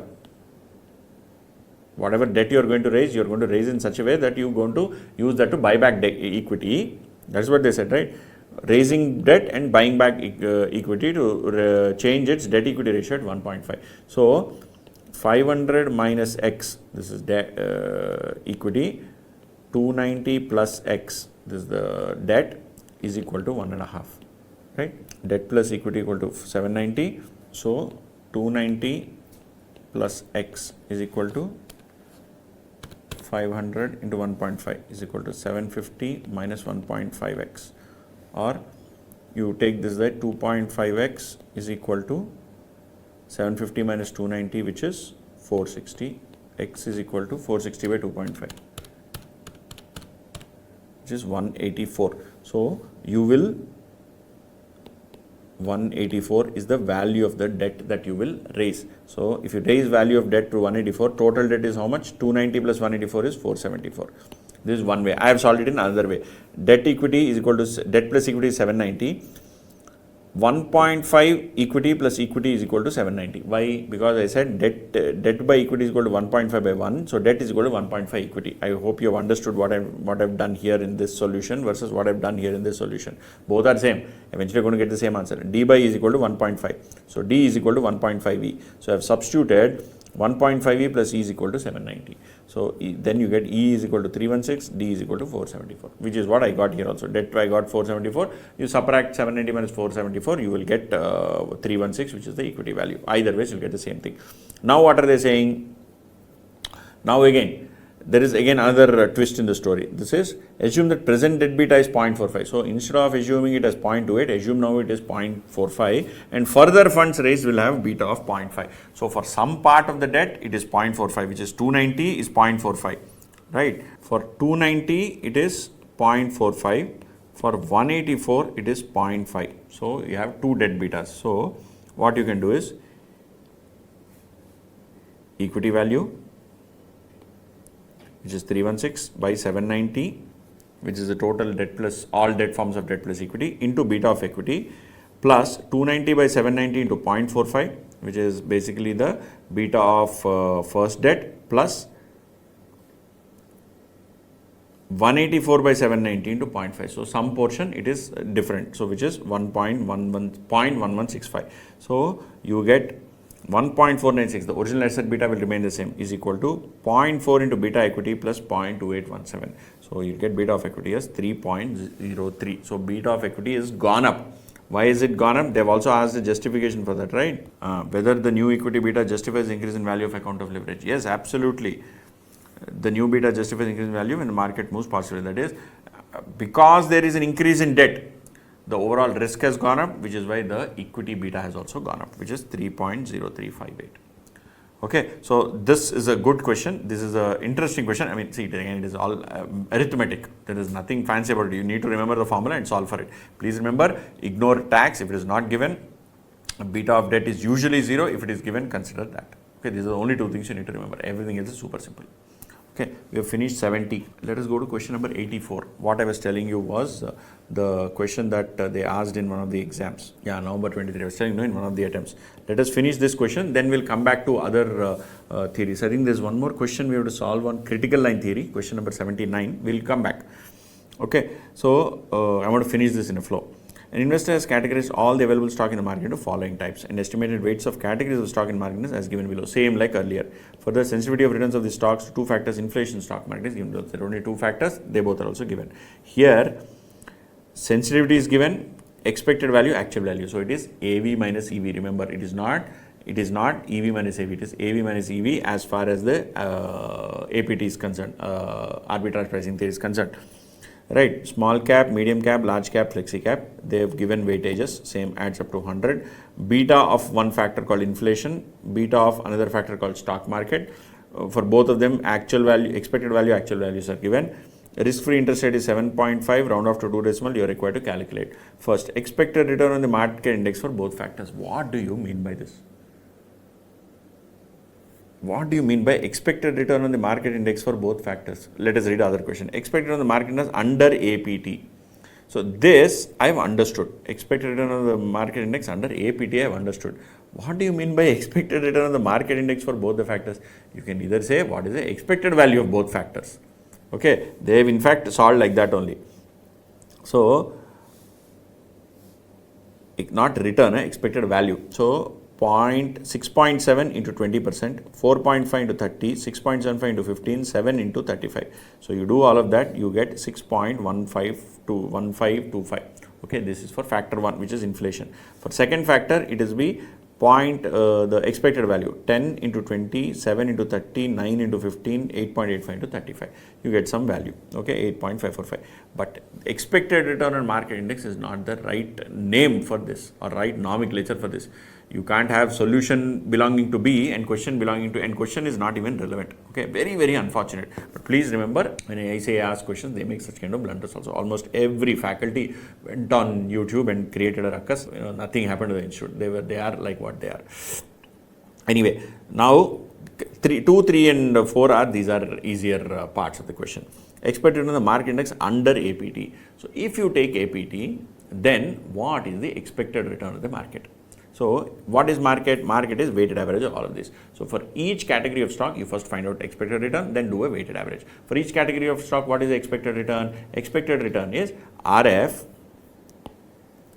plus lambda 1. When lambda is not there, you do actual value minus expected value into beta for that factor. So you have beta values here for small cap, mid cap, large cap, flexi cap. For what? For inflation. First is inflation, right? First is inflation. You have actual value, expected value, actual minus expected. Please be very, very clear. Actual, I have repeated it ad nauseum. Ad nauseum is continuously till you get nausea. Okay. So AV minus EV. So you subtract these two and find out the values and multiply all of those with the respective betas. Don't multiply with right away with the expected don't multiply right away with the probability. Please multiply with the beta. So you get for all of them different beta values. Okay, same exercise you do for second factor also. You find out the beta into the difference between both the factors. You get beta into all those factors. Why are we doing this? Because expected return, what is the formula? Formula is RF plus AV minus EV of inflation into beta of inflation plus AV minus EV of stock market into beta of stock market. This is for what? For small cap you have to do, large cap you have to do, value you have to do, growth you have to do, all 4 variations you have to do. So once you do, what do you have to do? You have to take add these two values, basically 0 plus 0.4 plus risk-free rate. What is the risk-free rate? They have given risk-free rate as 7.5. So 7.5 plus 0 plus 0.4, 7.5 plus this, 7.5 plus this, you get some value. Okay, so you get for each of them, you get a value. Those values you have to multiply with the weightages, and then you get the weighted basically some product. You get 9.02. This is the expected return of the market under arbitrage pricing theory. So much of dense work. Even if you make one small mistake, which to multiply where, gone. If you don't understand, gone. If you don't remember the formula, gone.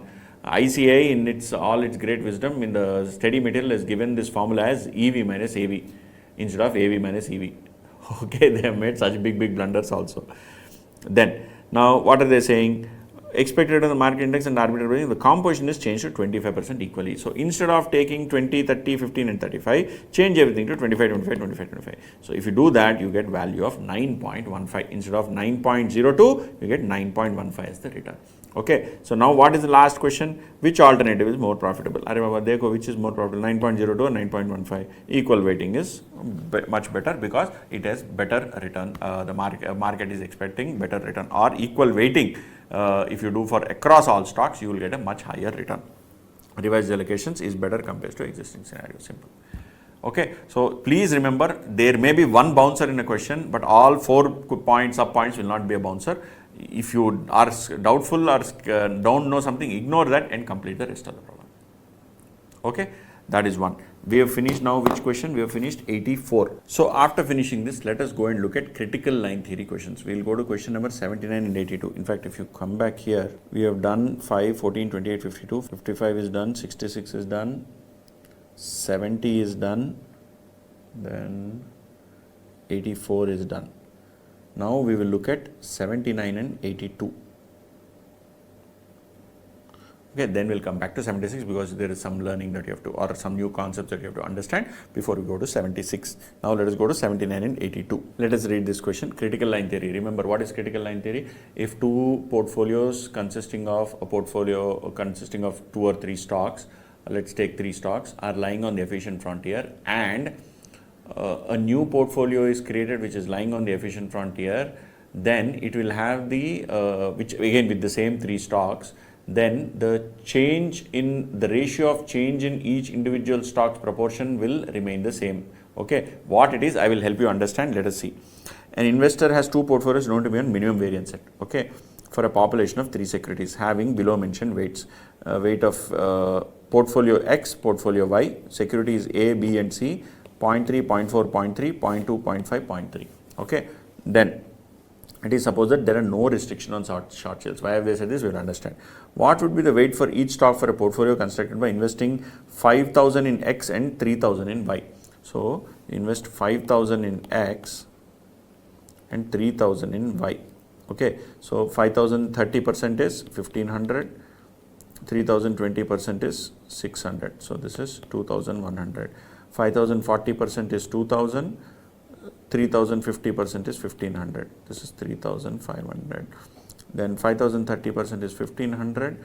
2,000 30% is 900. So this is 2,400. Okay. So what is the answer? Is answer 21 is to 35 is to 24? No. Don't jump to that conclusion. 21 is 35 to 24 is when they are in the ratio. When they are in the ratio for of 1,000. Here they are all for 8,000. So it is 21 by 80 is to 35 by 80 is to 24 by 80. Okay. So what would be the weight for each stock? 21, 35, 24 out of 80. So the ratio will be 26.25, 43.75 and 30%. So please don't make this mistake of writing 21 is to 35 is to 24. That is the ratio in which they are there. But as a percentage, what is the specification? What is weight for each stock for a portfolio? What will be the weight for each stock? Weight is in percentage terms, not in ratio where the base is 80. The ratio where the base is 100. Okay. So if you say the ratio is 1 is to 2, it means out of 100 you get 1, and other 100, one person gets 33, other person gets 67. Okay. So the ratio is 1 is to 2. But the weight also you can say 1:2. But if they say what is the percentage in overall portfolio, 33:67. That's a much better way of communicating. Anyway, let us move forward. Suppose the investor invests 5,000 out of 8,000 in security A. So security A has 4,000 out of 8,000. So security A, you put 4,000. How much will you allocate the balance between B and C to ensure this portfolio is on minimum variance set? So now you see, I will first explain the logic, then I will explain the solution. A, B, C, 30:40:30, 20:50:30. So when A came down from 30 to 20, B went up. C remained the same. Okay, so if A goes up, this implies B will go down. If A is and how much by equivalent value? If this came down by 10, this went up by 10. A came down by 10, so B went up by 10. So if A goes up by how much? From 30, it goes up by 20. So if A goes up by 20, B will come down by 20.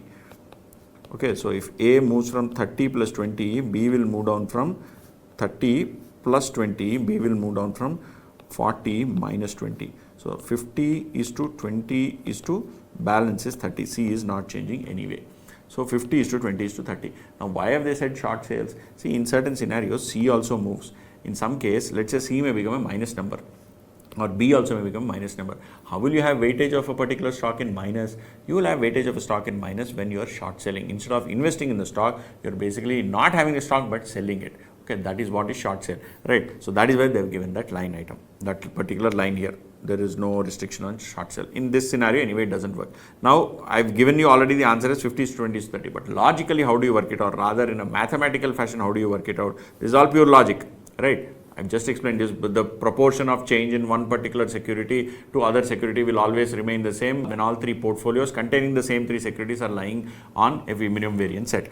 Now, weight of A, you basically create an equation. What is weight of A? Weight of A here is 30. Weight of A is alpha plus weight of B into beta. So you're basically making an equation. 30 is equal to X plus 40Y and 20 is equal to X plus 50Y.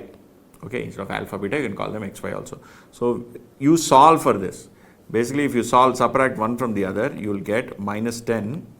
30 minus 20 is plus 10. No, plus 10 is equal to minus 10y. So y is equal to minus 1. If y is minus 1, substitute minus 1 here. So 40 minus 40, so x will be 70. So you get an equation of the proportion of share A and B, weight of A and weight of B, what is the linkage. So one of them you get 1 and here you get it as 0.7. Here they took as, in the solution I took as 0.4 and 0.3, whereas I took here as 30 and 40. So that is the only difference. So you get one value as 0.7 and other value as minus 1, or you can take 70 and minus 1, doesn't matter. Okay. Now what are we saying? A is already 4,000. If A is 4,000, out of 8,000, A is 4,000, which is how much? 50%. So weight of A is equal to 50%. So weight of B is equal to question mark. Correct. So what is weight of B? What is the equation? Weight of A is equal to 70 minus 1 plus minus 1 into weight of B. Okay. So now what is weight of A? Weight of A is 50. 50 is equal to 70 minus 1 weight of B. So you solve for this, you will get minus 20 is equal to minus 1 weight of B, or weight of B is equal to 20. What did we get here? The answer, weight of B is equal to 20. Okay, I showed you logically here, we have solved it using an equation here. If weight of B is 20, obviously weight of C has to be 30, because one is 50, other one is 20, total together is 70, grand total is 100, 100 minus 70 is 30. So this will remain like this. So what is the question that they asked? Suppose investor, how will should he allocate between balance B and C? Balance B, he will allocate 20%, which is 1600. For C, he will allocate 30%, which is 2400. Interesting, right? Now, there's again, if you look at this question, this is an interesting question on, I'm not going to solve this, but I'm just going to show you. This 80, question number 80, November 22 exam, Sharpe and tenor ratio, they have given with respect to three funds, performance of three mutual funds. So a mutual fund A is this, B is this, C is this in 3 years, and correlation between the market and the mutual fund is given, variance of the market is given, rank the mutual fund using Sharpe and tenor ratio. So there is a way you have to find out. You have to find out the standard deviation, you have to find out the beta, and then you have to solve it. It's a slightly longer question. Then we have to go to 82. What is 82? This is a very interesting question that I liked actually. Illustration 82, this is from May 23. Mr. Potential has made investments in 2 mutual funds. Following information is available: Jensen Alpha, tenor ratio, actual return and risk premium. Then they've been given values for 2 mutual funds, both the data is given. Then you've also given the risk premium. You are required to calculate beta for both the funds, risk-free rate and security market line. What is security market line? CAPM. So first of all, what is Jensen Alpha? Actual return minus expected return. This is Jensen Alpha, correct? Tenor ratio. Tenor ratio, if you already have the actual return available, which they have given here, you compute the tenor ratio, return of the portfolio minus, which is actual return of the portfolio minus risk-free rate by beta. Tenor ratio is beta, Sharpe ratio is standard deviation. Please remember, this is return of the portfolio. It is not, based on expected return data, if expected return is only available, you can do that, right? You can do expected return of the portfolio. If it is actual data points are available, you will always do it on actual data points, because you have to know what is the actual tenor ratio based on past performance. Then you have actual return value, risk premium value. What is the risk-free rate? We can find out. Risk premium, what is risk premium? Market risk premium. Now please note, for both these funds, MRP, risk-free rate, market return, all 3 will be same. But actual return, expected return, then beta, then what else? Yeah, these are the 3 things will be different. It will be different. Now you see here, when they have given actual return, 8.5. Jensen Alpha is also given. What is Jensen Alpha? Actual return minus expected return. So you can very clearly find out what is the expected return. So 8.5 is the actual return. Jensen Alpha is 1.1. So what is expected return? 7.4. 8.5 minus 1.1. Same way, 9.1, 1.5, which is 7.6. So 7.4 and 7.6, these are expected returns. Why are expected returns important? We will see why they are important. You will understand. I mean, if you've already got it, great. Otherwise, we'll move forward. Then what is tenor ratio? As I said, tenor ratio is, if actual return is available, you use the actual return of the portfolio. Actual return minus risk-free rate by beta. So what is actual return for first one? 8.5 minus risk-free rate is unknown, minus RF by beta. Okay. Then same thing you do, which is 9.1 minus RF by beta. Now please note, these both betas are independent. Okay, but where is the beta value given? Did we get the beta value anywhere? We don't have the beta value anywhere. We only have the ratio here. So you equate it. 0.0174 is equal to 8.5 minus RF by beta. So you get beta of smart as 8.5 minus RF by 0.714. Okay, 8.5 minus RF by 0.74. Basically, you are making an equation. Okay, same way for beta for growth will be 9.1 minus RF by 0.775. Now you got one equation. Where will you get the second equation from? Where will you get the second equation from? See, you have computed expected return here. You have computed using CAPM, using tenor ratio here. Now, what is the other data point available? I was telling you, you will use this expected return somewhere. Where? And you will use this expected return. Where will you use? Wherever you use expected return, AR minus ER is equal to your Jensen Alpha. So, as per CAPM, what is the return that is expected? You've already found out what is expected return, which is what? 7.4, 7.6. So 7.4 is equal to risk-free rate plus beta into market risk premium. What is market risk premium? We already have the number here, 4%, and I said it is common. So beta of smart into 4% plus risk-free rate is equal to beta of is equal to 7.4, and beta of growth into risk-free into market risk premium plus RF is equal to 7.6. So you have again two equations here. You have beta of smart as 7.4 minus RF by 4, and here also you have beta of smart as 8.5 minus RF by 0.0714. So you can equate these two equations, 1 and 3 and 2 and 4. So when you equate 8.5 minus RF by 0.0714 is 7.4 minus RF by 4. So you basically get RF value as 0.06. Now whether you solve it for 1 and 3 or 2 and 4, you'll get the same risk-free rate. Once you've got the risk-free rate, then the story unravels on its own. Why? Because if you've got risk-free rate, you can compute the value of beta. What is the value of beta? 9.1 minus 6% by 0.0775. This is for growth, and for smart it is 8.5 minus 6% by 0.0714. So you can get 0.35 as a beta for smart and 0.4 as beta for your growth mutual fund. Okay, on the face of it, it doesn't appear that it is very complex, but moment you get into it, you realize that it is complex. Okay, then what is SML? SML is simple CAPM. Okay, smart is equal to risk-free rate plus beta into MRP. So 6% plus 0.35 into return on the market minus 6%. Okay, so market risk premium is equal to RM minus RF, right? So you equate this equation, basically 4% is equal to RM minus 6, so RM is equal to 10%. Okay, so SML for smart is your 6% plus beta into 4%, which is the risk premium. So if you know what is the market return, you can find out the expected return assuming beta is constant. If you don't know the market, if you don't know the beta, but you know the market return, you can compute. So it can be written this way, which is RF plus beta into MRP, or return on the market minus risk-free rate. So 6% plus, what is the beta here? 0.35, no? 0.35 into return of the market minus 6%. Okay, this is a more correct way of presenting it. For smart and for growth, it is 6% plus 4% into 0.4 plus 0.40, no? Plus 0.40 into RM minus 6%. This is the appropriate way. More than this, okay, this is right. Okay, so this is how you present. Now we have finished question number 79 and 82 also. Now we have question 76 that is left. Yes, question number 76. Question number 76 is about portfolio rebalancing. So now first let us go and understand what is portfolio rebalancing, and then we can come back to this particular question. What is portfolio revision and rebalancing? Basically, portfolio revision and rebalancing, we are taught three kinds of concepts. Basically, what is buy and hold, what is constant mix, and what is constant proportion policy insurance. Constant proportion portfolio insurance policy, they call it CPPI, CPAI, PPE, or whatever. Constant policy proportion portfolio insurance. Okay, these 5 words are there. Now, in a buy and hold policy, so when you create a portfolio, once you buy any stock or assets or securities in that portfolio, you don't change them. You hold forever. No matter what happens, you hold. And here we are referring to equity. Okay, in a portfolio, what should you do with equity? That is the key question, because equity is the one that carries the risk largely.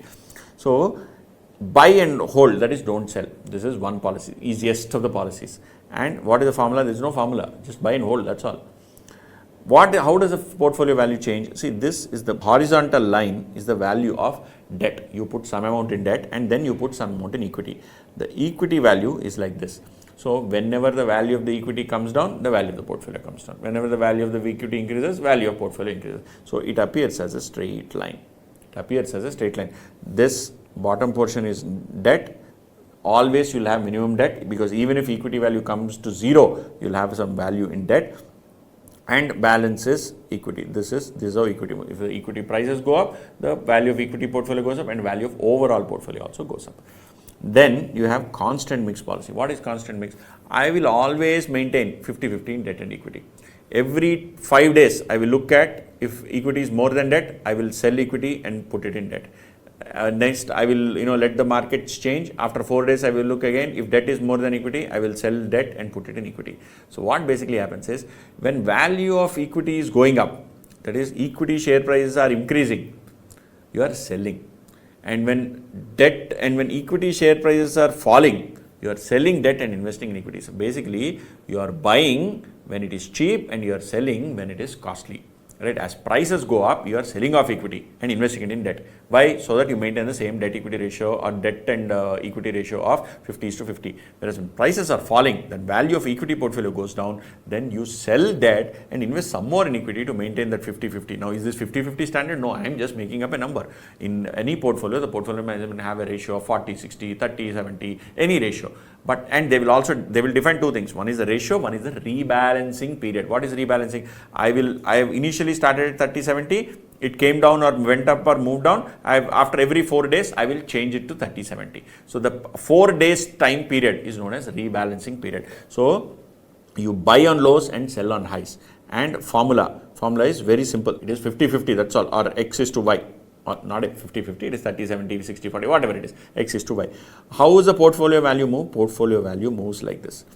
It is a concave curve. That is, as prices move up, the value keeps going up, and after a point it becomes stable. Why does it become stable? Because as equity prices move up, please note here when we are looking, this is the portfolio value, this is the equity share value. So if equity share values keep on increasing, the portfolio value becomes stable at some point. Why? Because as equity value keeps increasing, what do? You keep selling it out and investing it in debt so that you maintain debt equity proportion ratio. So if equity value keeps on increasing, you keep on selling more and more equity and put more and more in debt. So eventually it flattens out. But it is a concave. I mean, it will not exactly flatten, but it will move towards flattening. Right? This is a concave policy. This is a concave curve. Then you have constant proportion portfolio insurance policy, CPPA. Here you do ulta.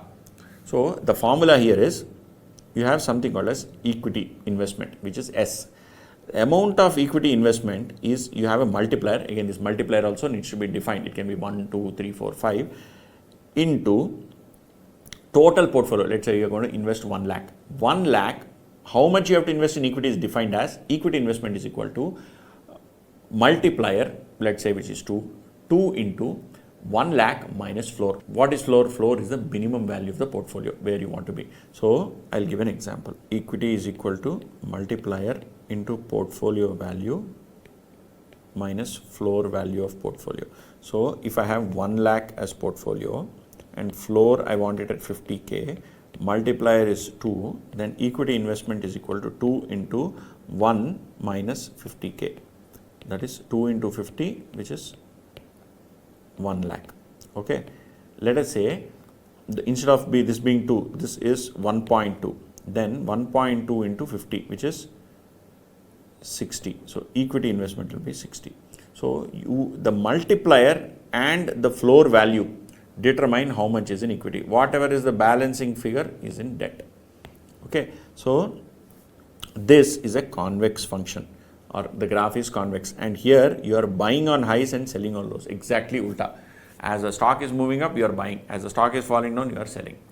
Okay. Now, what happens in comparison of all these three policies? If it's a flat market, market is not going up or down. I mean, it goes up, again comes down, goes up, comes down.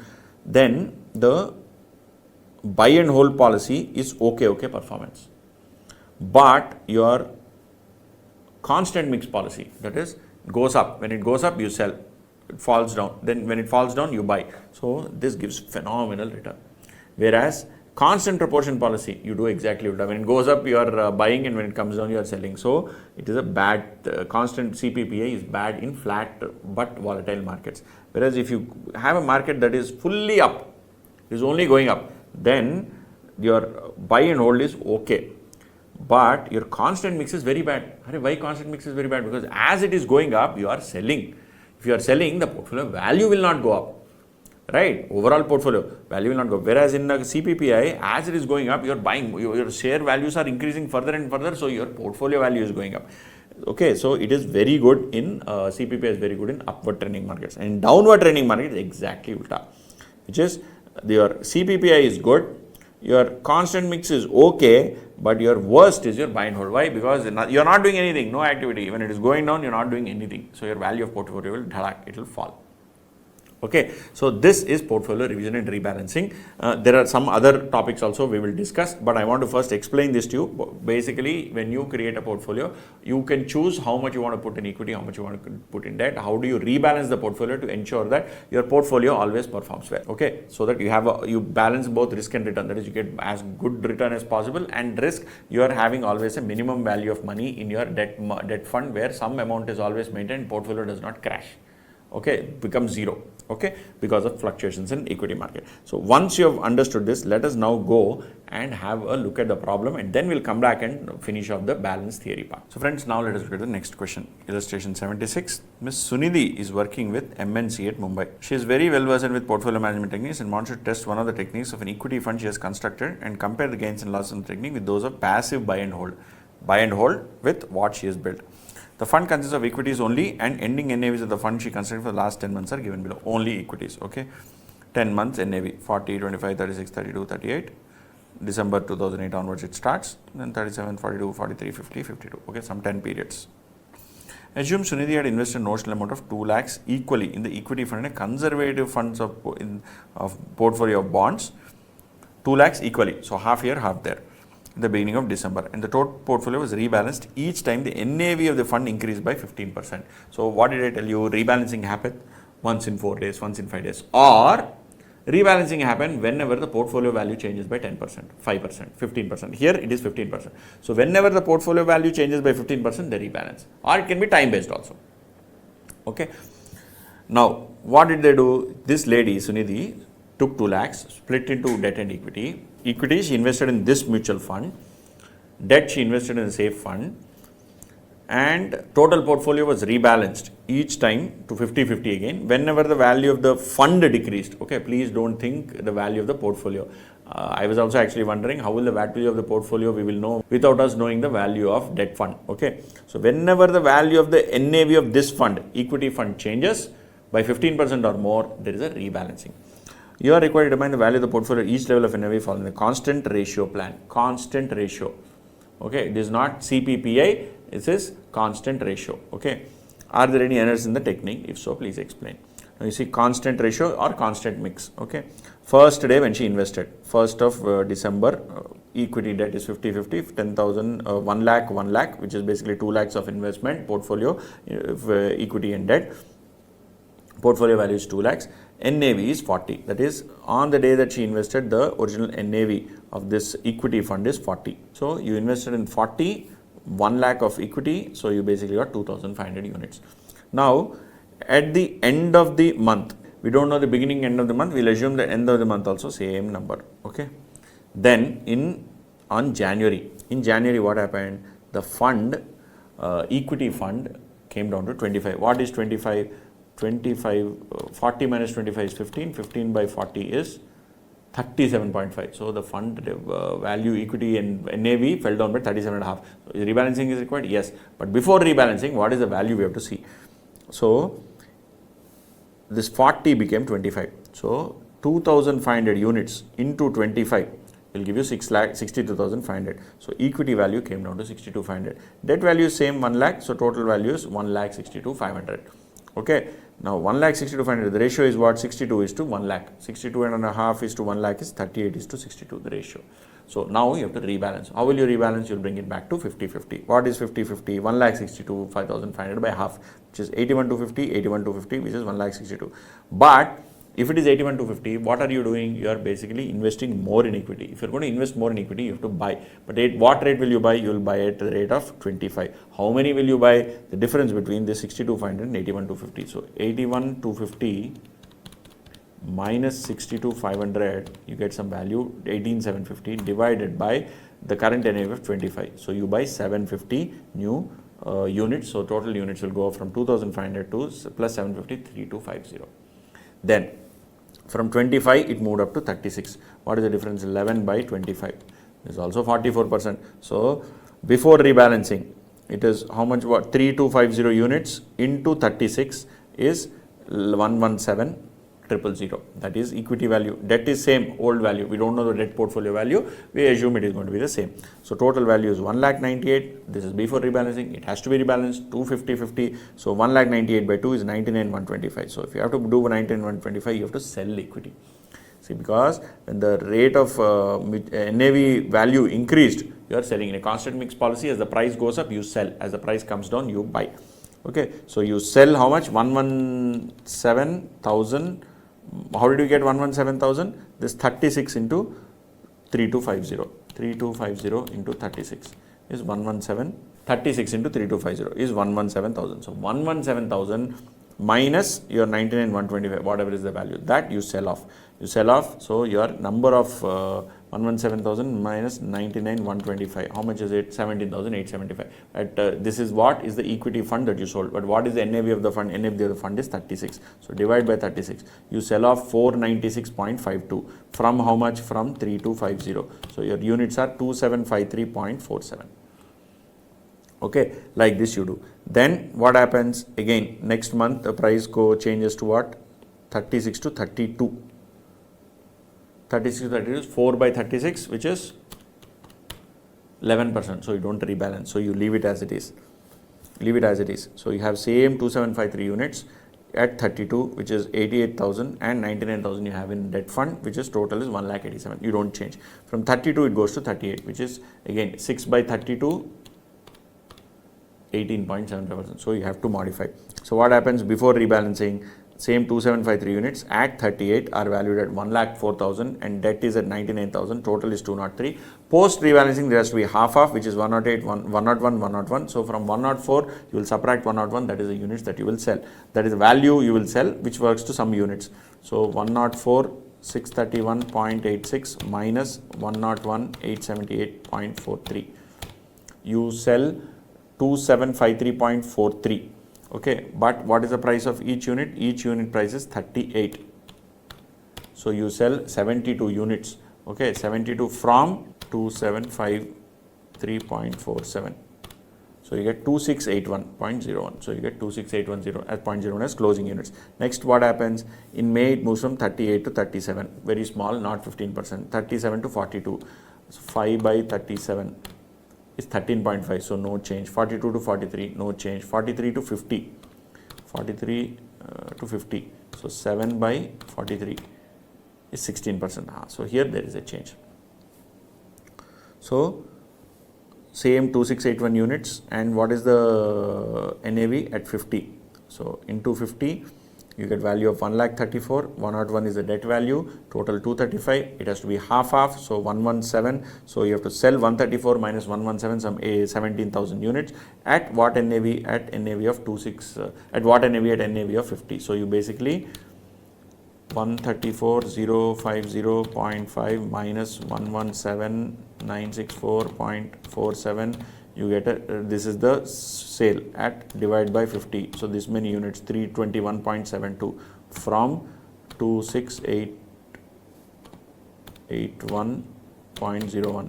So you are left with 2359.29 units. Okay, this is the units that you are left with.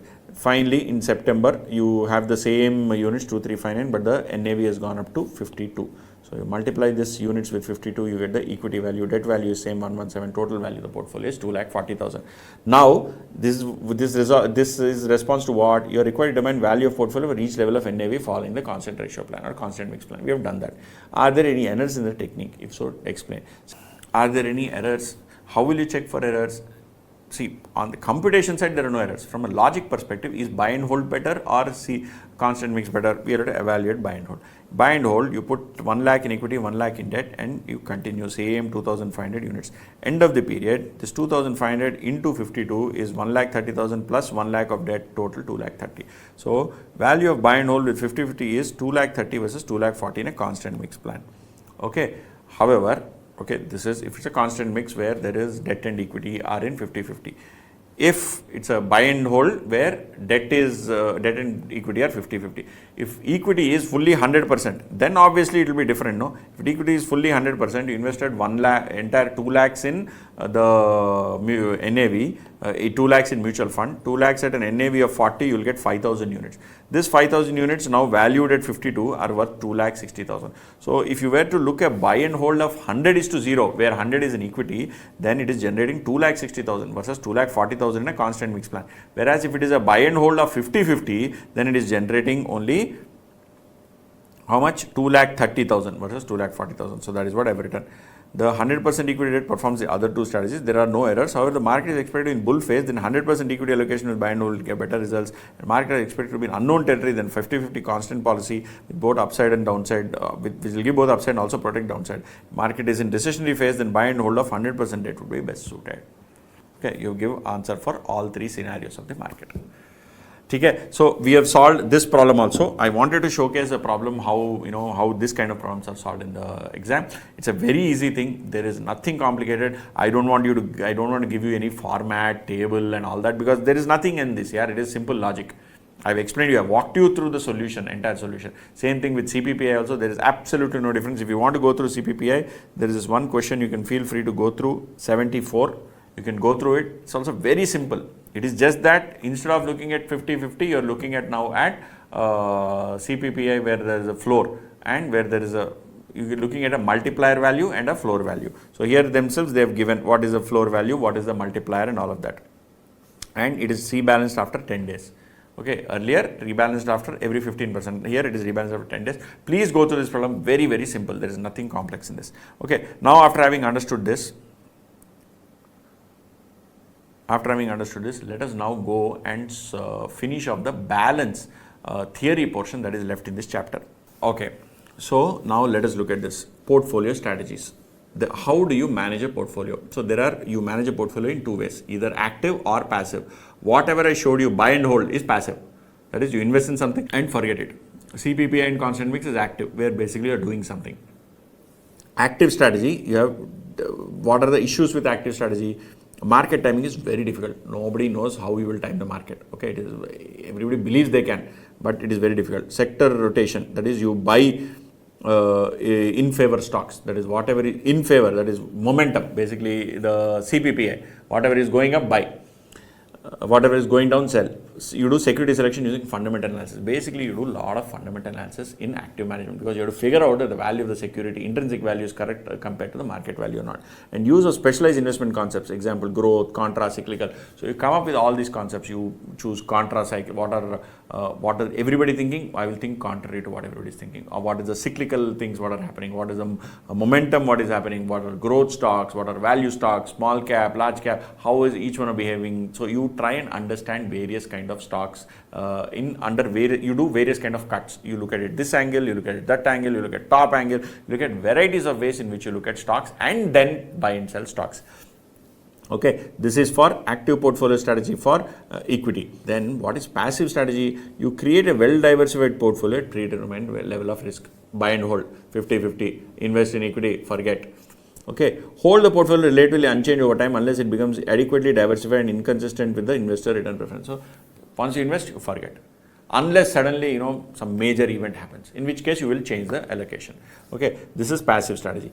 Now this largely what I told is for equity. If it is bonds, what are the factors that you will consider? Similar factors that you will consider for equity. You will do security the analysis. Basically, you will do fundamental analysis, value the share and all that. For bonds, what do you do? Bonds also you value a bond, but the factors that you will consider, YTM. See, in equity you are thinking of growth. How much will EPS grow, how much will revenue grow, how much will stock grow. Whereas as far as bonds are concerned, you are forecasting interest rates. What is the coupon rate? What is the yield to maturity currently in the market for similar kind of similarly rated securities for similar tenor? What is the liquidity? Is this bond liquid? What is the tax shield? Are there any tax benefits? What is the default risk for this particular bond? So as far as bonds are concerned, you are more careful. Then as far as equities are concerned, what are the kind of analysis that you do? So in an inefficient market, that is market is not even weekly efficient, your technical analysis is the best. That is, there will always be trends. You can figure out trends and go ahead with it. Your fundamental and random selection will not give any great value. Okay. Whereas if the market is weakly efficient, technical analysis will not work, but fundamental analysis will work. Okay. And if market is semi-strong, technical analysis anyway will not work. So in a weakly efficient market, past price data is reflected in the stock price. Okay. Whereas in a semi-strong market, all public information is already reflected in the price. So fundamental analysis will give you decent results.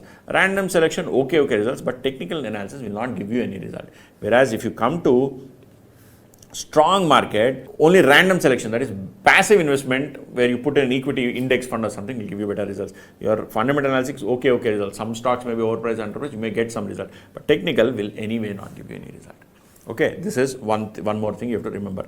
Now, how do you allocate assets in portfolio? Asset allocation strategies. There are 4 types: integrated, strategic, tactical, insured. Integrated is a mix of strategic and tactical. What is strategic? Based on investor risk and return, adjusted periodically. So basically you figure out what is my broad allocation between equity, debt. In equity, what is large cap equity, small cap equity, domestic equity, international equity, sector, all that. You make a broad allocation, that is strategic allocation, and periodically you adjust. If suddenly steel is not doing well, commodities are not doing well, financial services are not doing well, you move out of the sectors. But strategically you diversify. Okay. Tactical is what? Risk assumed to be constant, allocation based on market conditions. This is what you do here is you are constantly shifting. There is no broad allocation. today if, banks are doing well, I'll invest there. Tomorrow power is doing well, I'll invest there. Day after tomorrow FMG is doing well, I'll invest there. So you're constantly trying to look at latest opportunities available and shift your money there. What is integrated mix of both? That is, you have some core money in your strategic allocation, and around that core satellite approach is what you call now. Small amounts or some amounts you put it in tactical strategies where the market is moving. Then you have insured strategy. Risk exposure increases, portfolio value increases. These are the 4 asset allocation strategies. Then, as far as fixed income is concerned, what is the fixed income portfolio process? What I've told you is now overall portfolio. If you're looking purely at a fixed income portfolio, you define the objective, draft the guideline. What are kind of securities that you want to invest? What are the kind of rating that you want to invest? What are the kind of international, domestic, foreign, international, domestic, then emerging market? You will define what kind of securities you want to invest. You select a portfolio strategy which is either active, I will do active, or I will do passive, and then based on that you select the securities, and finally you evaluate performance with benchmark. This is a fixed income portfolio management process. And in a fixed income portfolio, what are the returns? How do you compute returns? You have arithmetic average rate of return, simple average, 5% plus 6% plus 7% plus 8%. Time weighted return, that is, you annualize returns. You look at returns for period. So return of 1 year at 5% is not same as return of 5% for 1 month. They both are different. Then rupee weighted return. Return of 5% for 1 year for 1 crore is very different from return of 10% on 1 lakh. Okay, for 1 year. So you take the rupee weighting also, and you annualize the returns, of course. So you have arithmetic returns, time weighted returns, rupee weighted returns, and annualized returns. So okay, what are fixed income active management strategies? You have forecasting of short-term interest rates, where you do yield movement strategies and interest rate estimation models. Yield movement strategies are basically barbell, where you invest equal amount in long-term and short-term.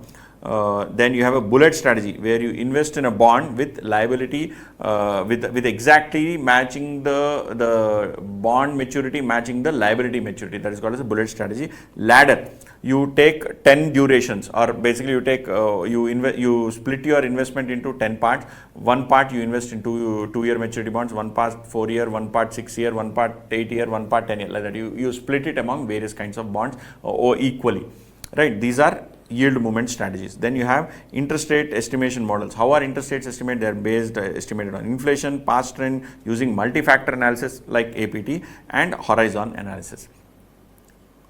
Right. Then you have bond swaps. What are bond swaps? Basically, you have a pure yield swap, that is sell your low yield and buy high yield bonds. So you are swapping bonds. If you have a bond, so see, we are talking about fixed income active management strategy. So I have a set of bonds. I do a bond swap, which is pure yield swap. Here in first case, I sell a low yield bond and buy a high yield bond. That is one way. Or I do a substitution swap, that is, you swap bonds with similar features but different prices. So if some bond is lower price, I buy that bond and sell a bond which is high price. Same kind of bond, same kind of trade trading. Then you have international spread swap, that is, you take advantage of different spreads between different sectors. So different sectors have different spreads, so I will go where spreads are higher, probably I'll make more money. Then tax swap, where you harvest tax losses and buy similar bonds. Wherever there is tax losses, you sell it off and buy similar kind of bonds. So that is one. Then you can also do interest rate swaps. So if you have bonds, then if you think that the bond return is going to go down or something, you can do interest rate swaps and fix the return. So these are ways in which you do fixed income active management. Now then, after understanding fixed income active, let us look at fixed income passive. What are fixed income passive? One is obviously buy and hold, do nothing, simple, sit quiet. Then indexation, replicate a bond index, but it is a nuisance because bond index has a lot of problems. Okay, you cannot, because securities keep coming in, going out, 10 years keep changing and all of that. Then immunization, this is basically match the bond duration to the liability of the to the duration of the liability that you have. This is match bond duration. Then cash flow matching, whenever you have a liability, that is whenever you have to make a repayment on that. So when I'm talking about here repayment, liability and all, think of it that you have a investment, you have a portfolio. The portfolio is serving an end purpose. The end purpose is, let's say somebody's marriage, some child education, or some buying a house. So the liability for buying a house is on some date. So we are referring to that date as the liability date. So if I want to do immunization, what I will do is I will match the duration of the bonds to the actual maturity of that particular liability. If the liability is 10 years, then I will buy bonds whose duration is actually equal to 10 years. Or I will invest money in a zero coupon bond here, cash flow matching. That is, I will invest money in a zero coupon bond which will mature after 10 years. So that my portfolio value exactly is some number after 10 years. Okay. Then after having understood this, we go to alternative investments. What are alternative investments? Your things like real estate, mutual funds, real estate, ETFs, PE, hedge fund, private limited closely held companies, distressed securities, commodities, managed futures, mezzanine finance. These are all known as alternative investments. Okay, and what are the features of alternative investments? Usually they have high fees. Mutual funds don't have high fees, but almost everything else has high fees. Okay, very limited history, you don't know much details. Then you have mostly illiquid. Real estate, if you buy, do you think you'll be able to sell whenever you want? No. Then less transparent, pricing is not at all transparent. Extensive research, you need to do a lot of research to figure out where to invest. Same thing with commodities or distressed securities or private limited companies, hedge funds, PE, everywhere you have the same issue. Then leveraged buy, you use a lot of leverage to buy them. You don't buy them using only your equity. PE funds, they do these LBOs and things like that where you use leverage to buy. Now we will understand more about real estate and gold in alternative investments than anything else. What are the issues, methods of valuing real estate investment? You have one thing called sales comparison. It is like PE. You take the multiple of rental income. Very simple. Then you have income capitalization, that you take the income, you capitalize it. You capitalize it by capitalization ratio, like value of a perpetual debenture. Then cost basis, that is you take land plus building replacement cost. That is one way to value real estate. Then you have post-tax DCF, that is you project all the inflows and outflows and find out an NPV. So NPV is NPV of inflows minus original investment value, and you see whether it is making positive value or not. So these are the ways, right? These are the ways in which you value real estate. But what are the issues in real estate valuation? Same thing what we discussed with alternative investments. Inefficient markets, very poor, broker-led, a lot of bribes, corruption and all that. Illiquidity, you cannot sell when you want. Only when there is a buyer you can sell. Comparison, very difficult to compare. Two plots side by side also will have different value. Somebody will say east facing, west facing. When is that corner plot, not corner plot, center plot, not center plot. You'll have multiple issues. High transaction cost. There is huge transaction cost. You'll have this GST, stamp duty, brokerage charges, then you have to pay some bribe also. Then no organized market. There is no organized market for this. This is all brokered markets. Right. This is about real estate. Then you have gold. Gold is also commodity in which an alternative investment. In India, we have 4 ways in which you can invest in gold. E-gold. It is electronic gold representing physical bullion offered by NSCL. So you can, when you buy this electronic gold, they buy and keep it separately. They buy bullion, physical gold separately and keep it. Then you have sovereign gold bonds. These have been recently removed in the recent budget. I mean, no fresh offerings will be there, but these are very, very effective ones. I actually have these sovereign gold bonds. So what you do is you invest in these bonds through RBI, and the bonds are held in demat form. There is no capital gains.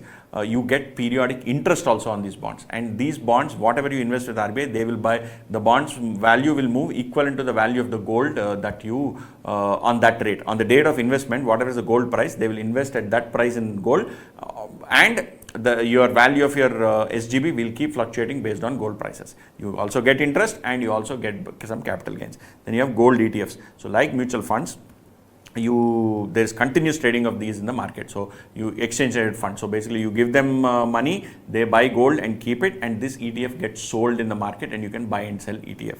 Then gold bars, this is physical, this is all of us know, you buy gold slabs or jewelry, or you buy gold biscuits or jewelry or all of that, where safety issue is there, storage issue arises, and physically maintaining them is a nuisance. But these are the ways in which investment in gold is done.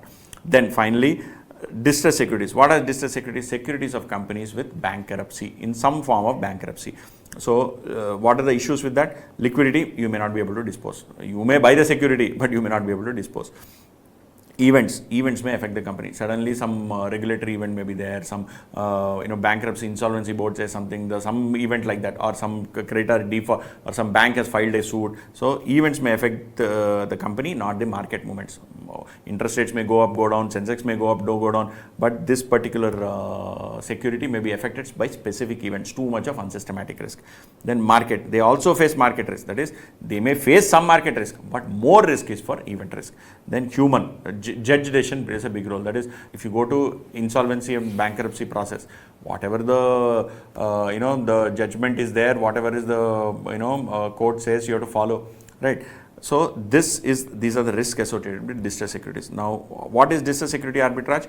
Distressed security arbitrage is one where you long the debt, that is, you buy the debt of a distressed company and short the same company's equity. What happens if company survives? Your debt has value, and the inflow on debt is greater than outflow on equity.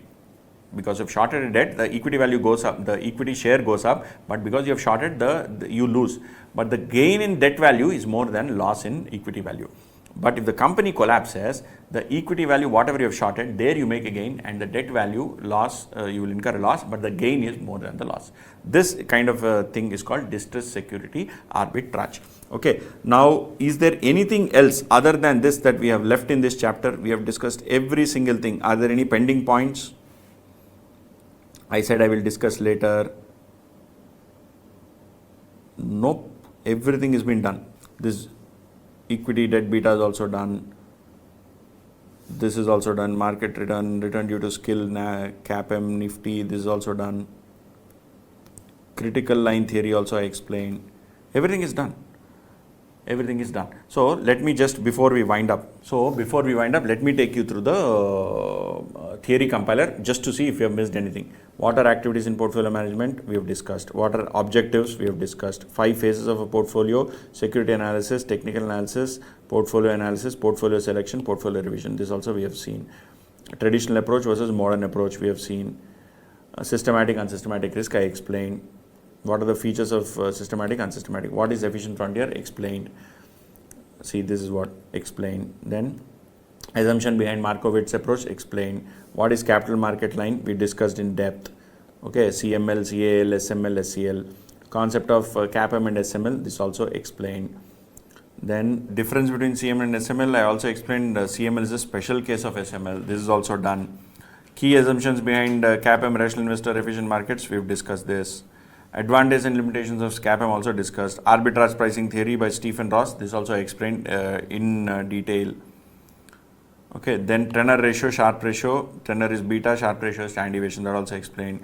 Active portfolio strategy, principles of active strategy, sector rotation, security selection, all that. What is passive portfolio strategy? That also I explained. Factors considered in bond investments, yield to maturity, so on and so forth. Stock selection done in markets, various level of efficiency, this also we discussed towards the end only. Various portfolio revision and rebalancing, buy and hold, constant mix and constant proportion insurance policy, this is also done. Comparing all three, this comparison also I have done. Elaborate various asset allocation strategies. Asset allocation, integrated, strategic, tactical, insured. How is fixed income portfolio created? That also we discussed. Active and passive of fixed income, then bullet, substitution swap, all kinds of swaps, various alternative investments done, common features of AI done, real estate good investment opportunity explained, how are real estate investments valued, that also explained, what are distressed securities and should one invest in them. So we have covered everything, there is nothing that we have left out. So friends, so this is the conclusion of the revision session on portfolio management chapter. Please share, like and subscribe to our channel and this video, share it with your friends. Please follow us on Insta, YouTube, LinkedIn, Twitter, we are there everywhere. Please download our app. We are available to solve all your questions any point of time, and anything that you have, please ping us on forums, on our apps, our website, and we are there to help you. Okay, so study well. More the PPT, this PPT whatever is there in PDF form is available in the description of this particular video. The P600 plus is also available, the formula sheet is available, the T380 plus is also available. Everything is available as description to this video. Please study well, do well, and share this with your friends, and all the very best.